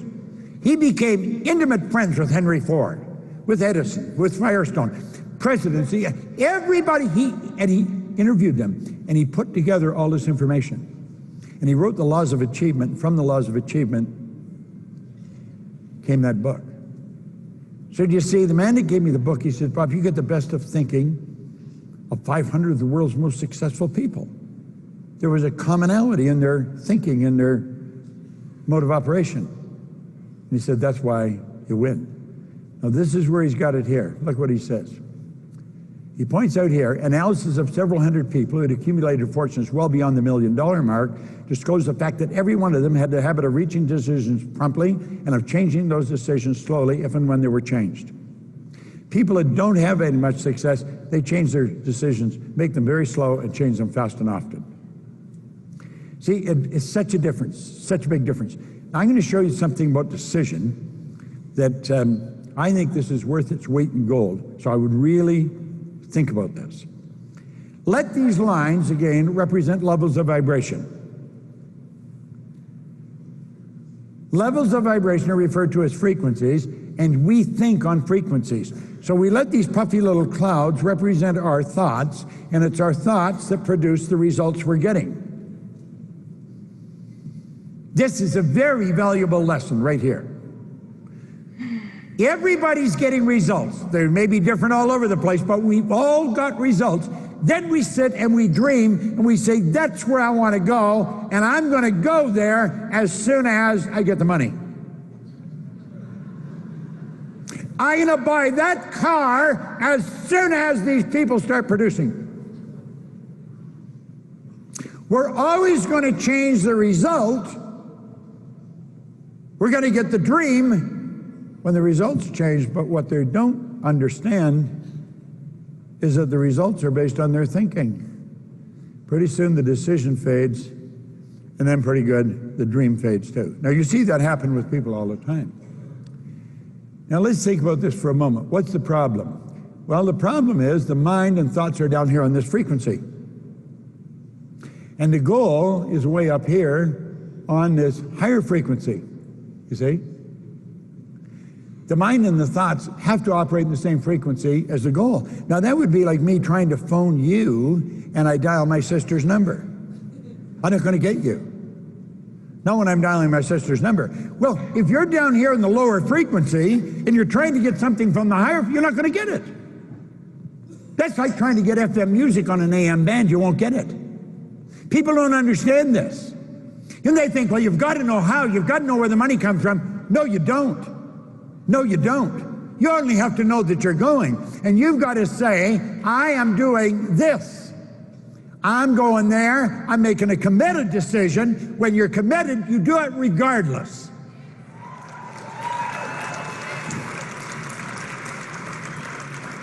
Now, I don't know Jenna and Josh that well, but I know them well enough. They don't have to know how to do it to commit to do it. And the second you say, I'm going to do that, you start to think and act like the person you want to become. Look what happened. You got rid of the lower way of thinking, and you instantly start thinking on a higher frequency. You see, as long as you're down here on this frequency, you're never going to get what's up there. You've got to get your mind onto a higher frequency. You've got to think and act like the person you want to become. Every book tells you that. Every great leader, you've got to act like the person you want to become. This is not a kid's game. This is something where you can write your own ticket. You can earn whatever you want to earn. You can live where you want to live. Go where you want to go. The only prerequisite for making a decision is you want to. That's it. Now I'm going to tell you that's a long ways removed from where most people live.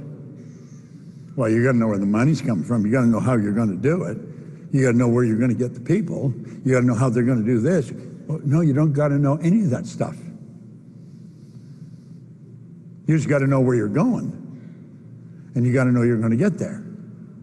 You see, want is the only prerequisite. This is the reason successful people make decisions so fast. They don't fool around.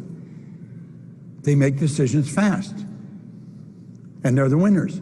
Now, they seem a little reckless at times to the real organized, analytical, get the slide rule out and figure out how that house is going to get paid for, When Dr. Werner von Braun was asked by John Kennedy what would it take to build a rocket that would carry man to the moon, bring him back safely to Earth, he answered in 5 words: the will to do it. That's it, the will to do it. What will it take you to get to where you want to go? The will to do it. You see, the will is the ability to hold one idea on the screen of the mind, and if you do that, everything else will follow. You get on that frequency, and then you're going to attract whatever is required for the manifestation of that picture. Most people do not understand that, so they've got to know where the money's coming from. And the truth is, you don't. See, when the chief asked me, Bob, do you know what you're doing? I said, I know what I'm doing. I really didn't. I was scared, but I had this dream in my mind. I saw myself building this building maintenance company. I had some buckets and mops and a contract, and that's about all. But pretty soon, I was in 7 different cities in 3 countries, and I was earning a fortune. That's all you need. There's Kennedy out talking to von Braun. And what did he say when he asked him? He said, the will to do it. That's all you required. That's all you require to get to where you want to go. Now that was a big move. That was, how do we get to the moon and bring him back safely to Earth? It's a pretty big idea. Decision must be committed decision. This is a wonderful place to make big decisions. You will never in a long time, maybe never in your life, get into energy like in this room. You won't.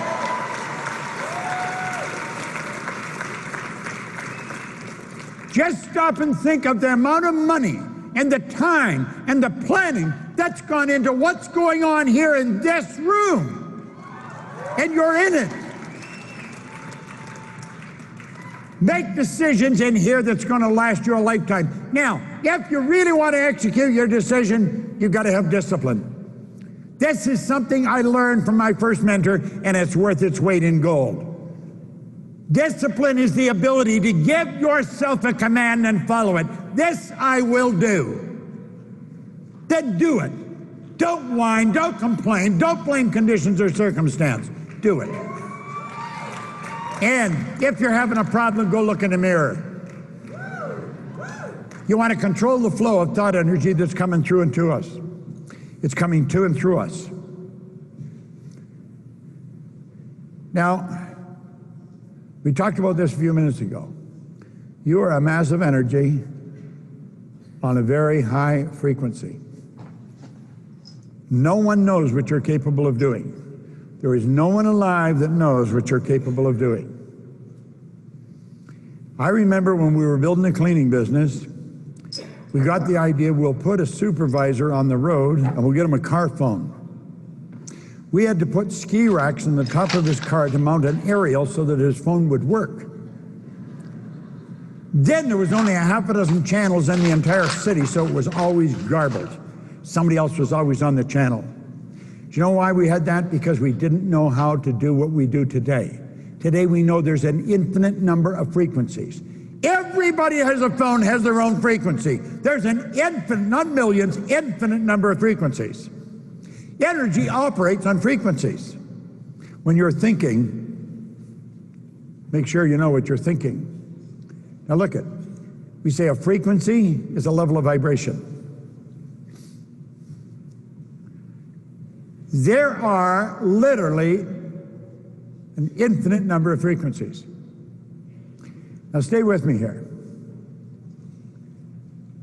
Every frequency is hooked up to the one above and the one below. Now, I don't know what kind of a deep thinker you might be, but you know what that means? That means that every one of us are connected. Everything in the universe is connected. What we call space here is not space. It's energy. If we sealed this whole room up airtight and start pumping more air into it, more of this no thing, you'd blow the walls out. What you can't see is powerful. Now let's look at this. Let that X represent where you are in your life. X is just the unknown factor. Now get serious about this for a few minutes. Let that X represent where you are. Take an honest look at where you are in your life, and you can see how you got here. If you don't like it, that's okay. If you do like it, that's okay. It doesn't matter. It is what it is. This is where you are. We can look backwards at how we got here. And it's all there in front of us. All those different lines, they're levels of awareness that we've moved through. If you remember, you did this and that happened, then you moved here, and then you met her, or he met her, she met him, and our lives start to change. You'll see how you got here. Now this is where you are, but you'll say, that's where I want to go. Now think, really stay with me here. This is so important. This is where you are, but say, that's where I want to go. And you have no idea how to get there, and you let the dream fade. Realize you can go there. You just don't know how. Kennedy said, how can we get there? Let's go to the moon and bring them back safely to Earth. Von Braun says, just the will to do it. That's all you need.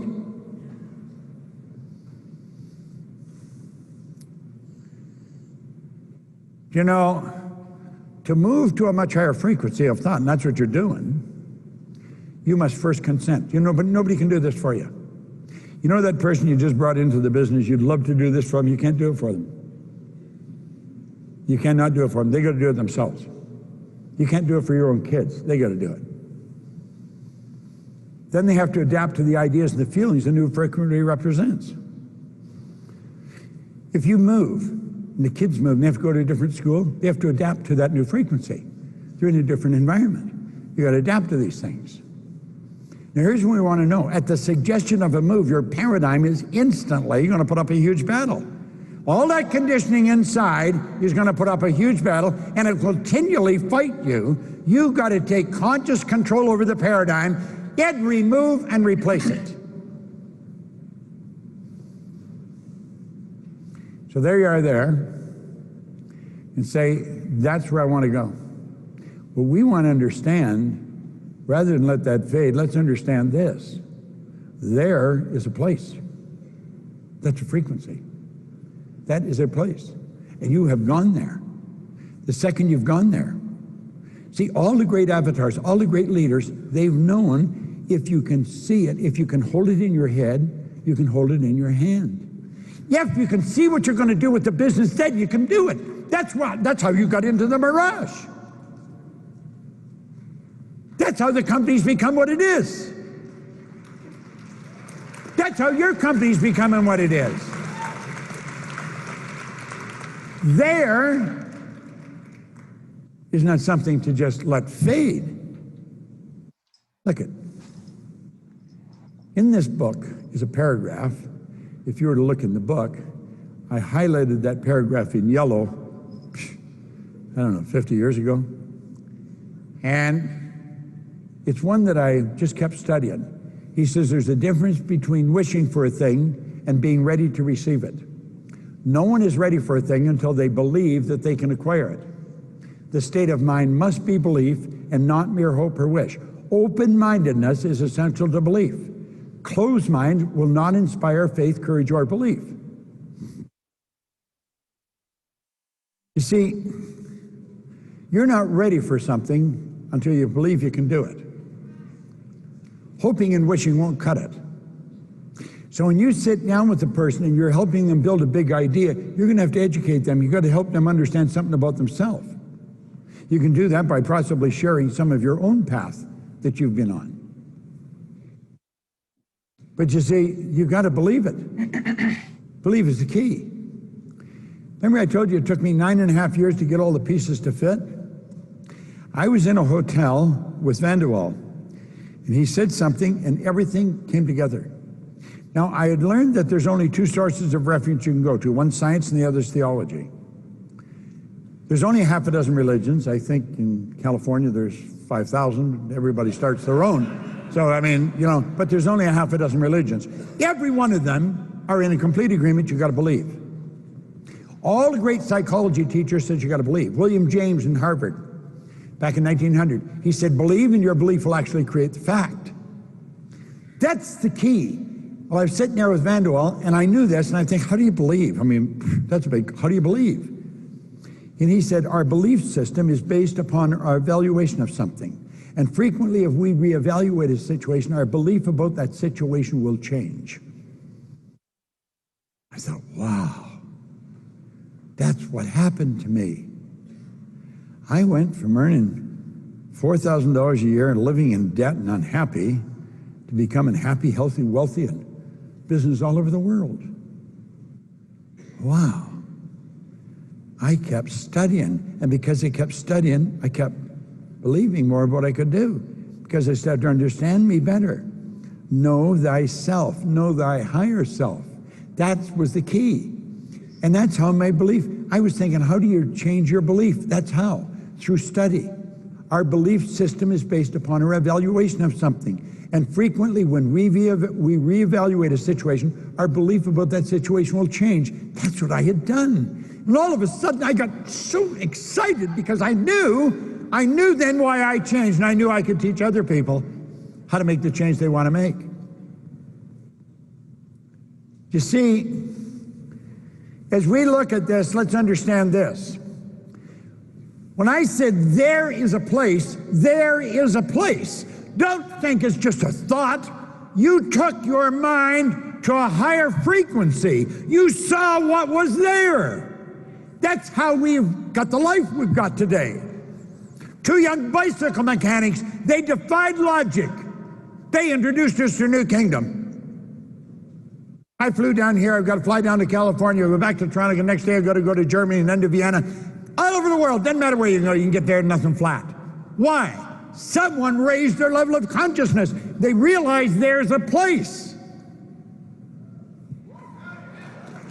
You got to believe. You keep studying what Jenna tells you to study, I guarantee you your life will change. Your business will grow. Now look at this. He said, remember, no more effort is required in order to aim high, to demand abundance and prosperity, than is required to accept misery and poverty.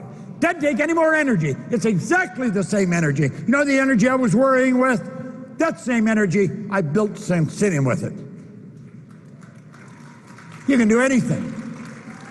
Doesn't matter where you came from. What matters is where you're going. Now look at the moment your belief matches with any state you fuse with it, you become one with it. This union results in the activation and projection of its plots and plans and conditions and circumstances. When you believe, everything in your world starts to change. Your perception shifts. Everything around you changes. You're seeing different people, you're mixing with different people, you're going different places, doing different things. Some of you have seen so much change, it's mind-boggling. And you've seen nothing relative to what you're going to see. That's the way it works. See, this new state of conscious awareness becomes your home, from which you view the world. This is your workshop. Yet if you're observing, you will see your outer reality shaping itself upon the model of your imagination. It's all scientific. It can be explained right down to the smallest detail. We've got so much going for us, and yet we don't really understand it. Now look at Steve Jobs says you can't connect the dots looking forward. You can only connect them looking backwards. Isn't that interesting? You don't know how you're going to get there, but you know you're going to get there. You don't know how you're going to get to the next level, but you know you're going to get there. You don't have to know how you're going to get there. I had the good fortune of working with Edmund Hillary on 3 or 4 occasions. He's gone now, God bless him, but the only difference in Ed Hillary and myself is his size. He was a big guy. He was a beekeeper from Auckland. But he was the first guy to stand on top of the world. He went there in 51 and he failed. He went back in 1952 against all the relatives and the neighbors thought he was going out of his mind because everybody had died that had gone up there. He failed again in 52. But in 1953, he and Tenzing Norgay stood right on top of the world. He knew he could get there because he could see it in here. And if you can see it in here, you can hold it out here. That's just the way it works. Now look at, what did he say? He said, you can't connect the dots looking back, you can only connect them looking forward. And that's just the way it works. And as you start moving, it starts happening. It just starts to unfold right in front of you. Now, here's the crazy part of it. When you get there, you'll say, damn, I could have gone there.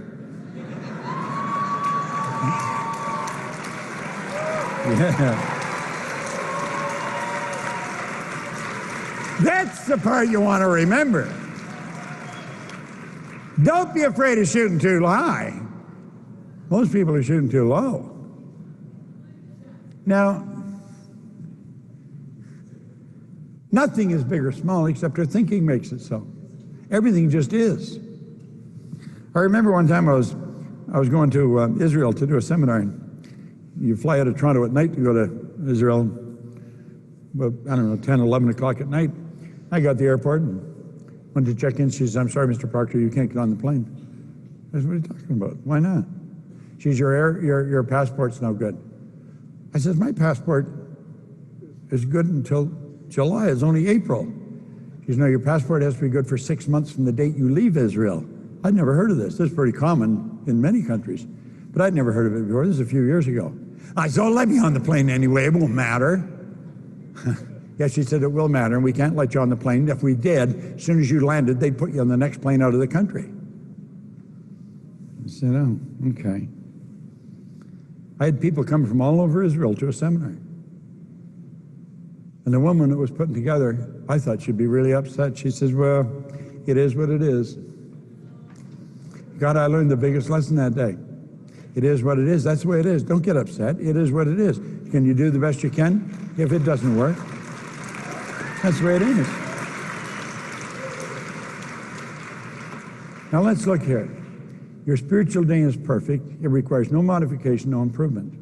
Okay? Now let's look. You're a spiritual being living in a physical body.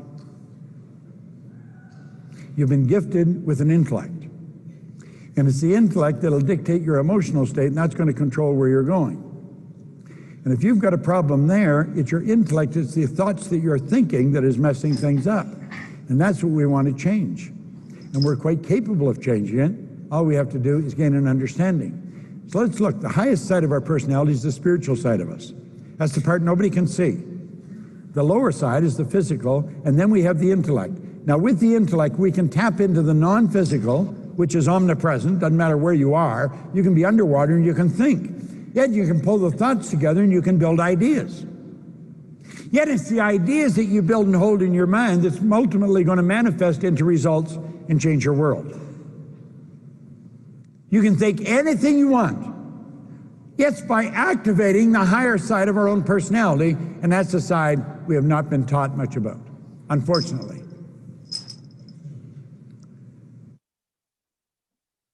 Your goal is most important. This is where you really connect the dots. Okay? Now, why is goal creation an art? Goal creation is an art because you're manipulating energy. You're causing energy to move from where it is to where it's going, and it would have never gone there if you hadn't been involved. It's very, very important. And there's a three-step approach to this. A, B, C. A is where you've been in before, and so you'll have a tendency to set goals to do something you've already done. B is if you figured it all out and you think you can do it. C is what you want to do.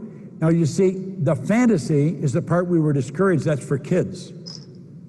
So we were encouraged not to do that. So we go from where? We go from what we know to what we think we can do.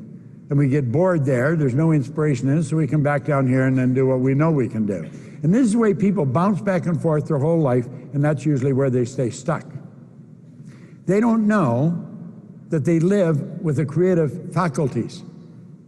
Fantasy is what you want. That's where you start. Build a fantasy in your mind of yourself already at the level you want to be at. You take the fantasy and you turn it into a theory in your consciousness. And before you can turn that theory into a goal, you have to ask two questions. Am I able? And am I willing?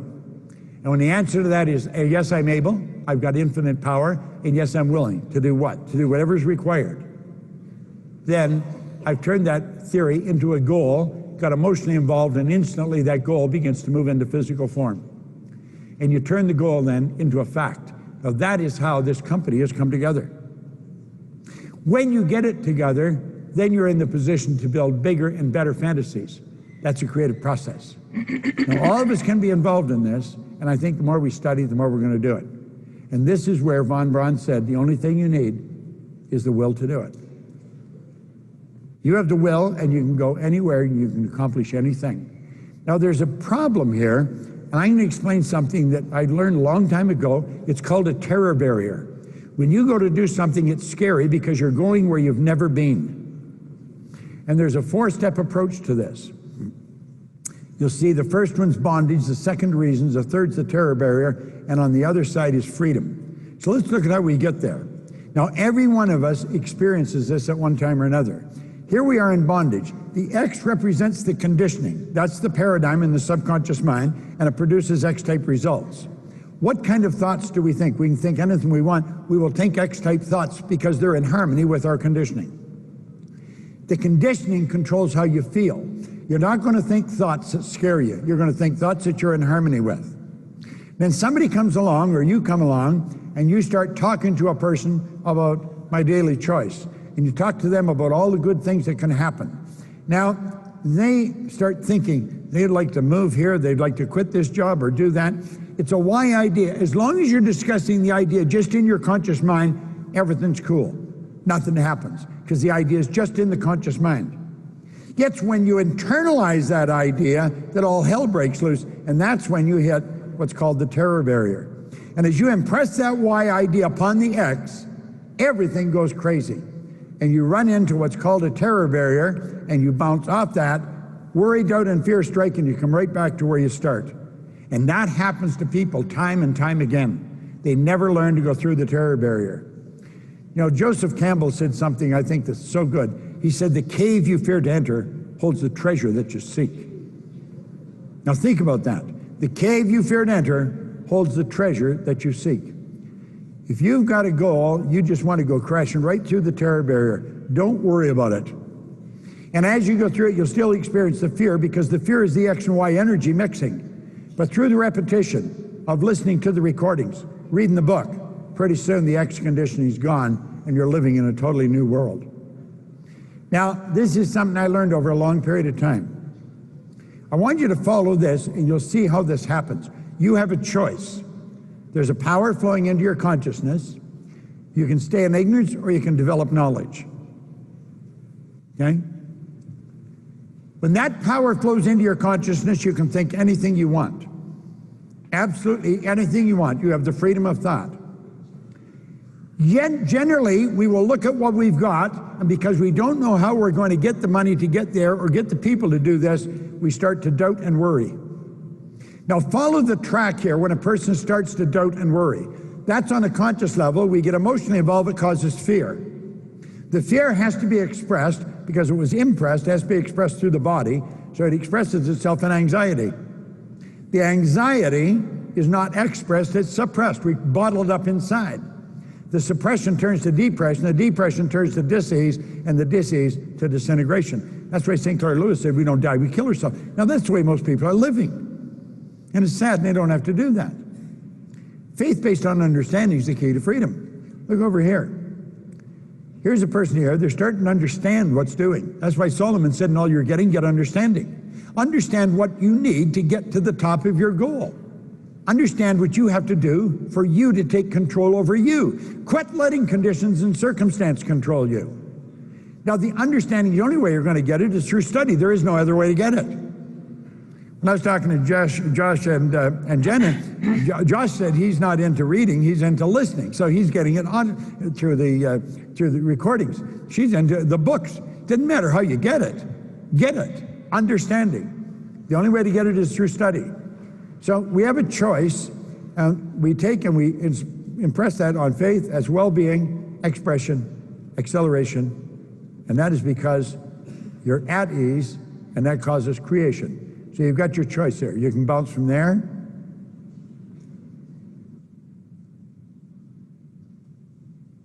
or there.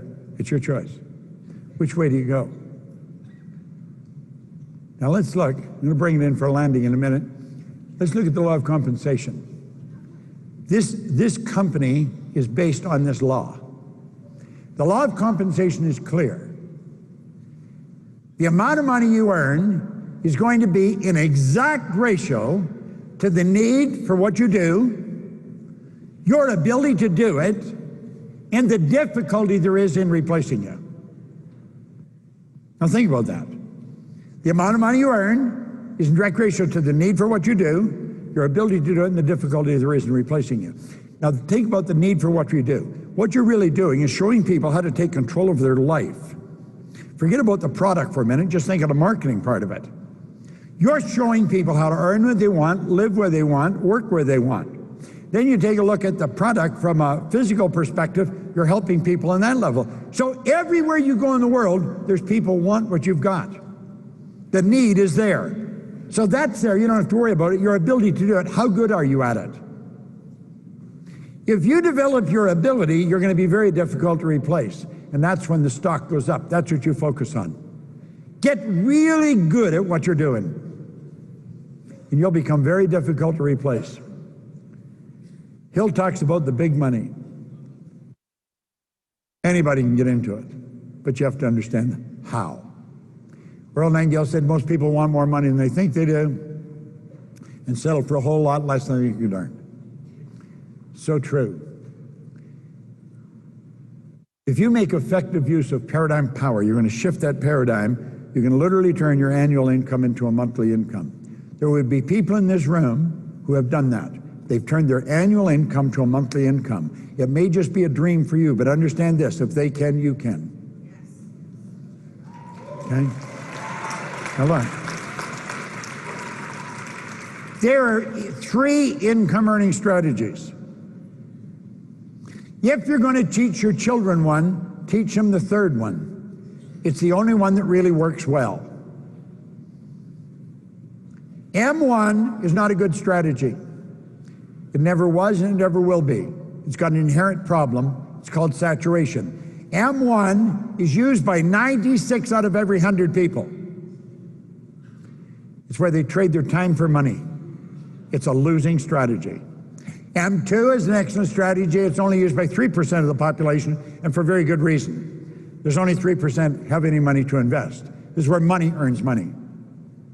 M3 is a strategy I stumbled on way back in the 60s. I started earning a lot of money and I really didn't know what I was doing. You're working with an M3 strategy. M3 is used to earn 96% of all the money that 1% is earning, and they do that, they multiply their time by setting up multiple sources of income. That's really what you're doing. And you know something? That's what your company is involved in.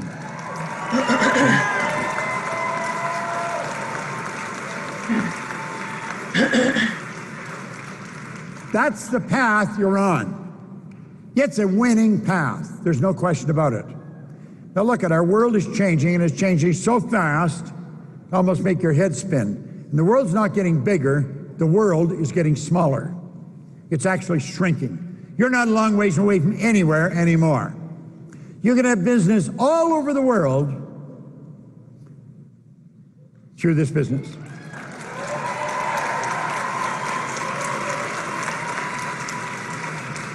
Every time you recruit someone, you've set up a source of income.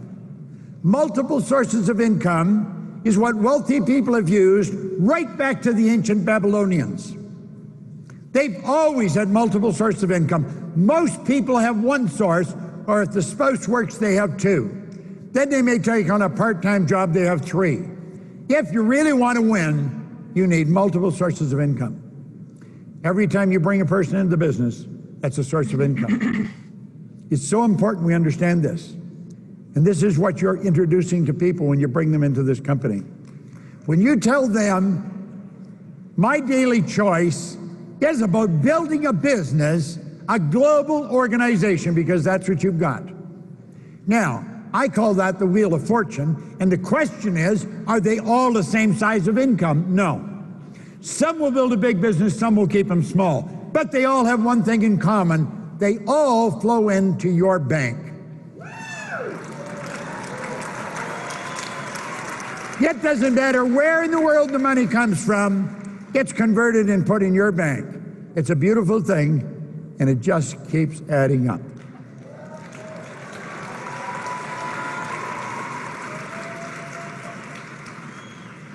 Now, I've caused you to think about a lot of different things. You've become aware of some things maybe you weren't aware of before.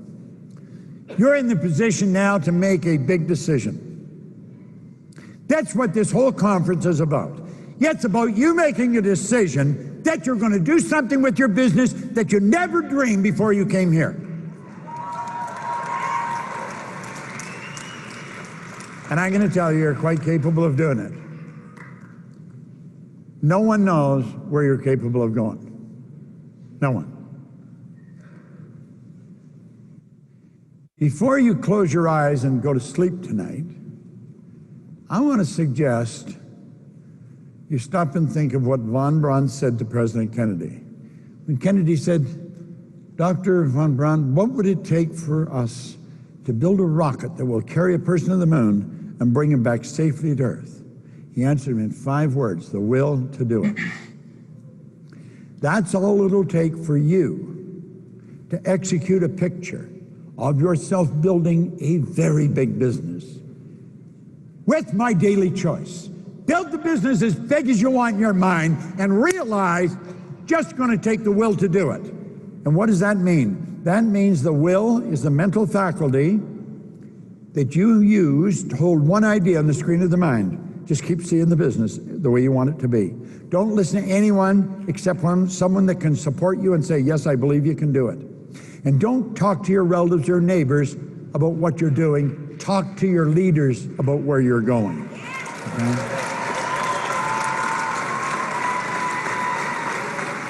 I want to congratulate Jenna and Joshua. I think when Gene and I flew out of here, when we went in to see them, we were absolutely amazed with what they have done. 2 real young people building something very big. Now look at, if they can build what you're a part of, what can you do? My goodness, there's no end to where you can go. Build the business very big in your mind. Okay? I want to thank you for your attention. I've obviously enjoyed myself. We dumped a lot of information on you, and you will forget a lot of it, but you'll remember a lot of it. Make up your mind for the rest of your life, you're going to study it. I made that decision a long, long time ago. And you know something? I'm still going strong. I have a great life. I have wonderful friends all over the world. I earn more money than I would ever hope to get. And if I can do it, you can do it. That's what I was telling Joe in Kingston Penitentiary. I said, Joe, if I can, you can. And I said, your situation and my situation may be totally different, but I'll tell you something. If you hold the right image in your mind, your situation will change. Regardless of how dull it may look or how bad it may look. Hold a picture of what you want. I want to recommend that you go online tonight. Download the lyrics for the song by Nat King Cole, Pretend. The lyrics are phenomenal. He starts out by saying, pretend you're happy when you're blue. It isn't very hard to do. And pretty soon you'll find happiness without an end whenever you pretend. That's the way you want to live with your business. Pretend you're already where you want to go. Just pretend. He says the little things you haven't got could be a lot if you pretend. I want to thank Jenna and Josh for inviting us here. I want to thank you for your attention. God bless you. Thank you.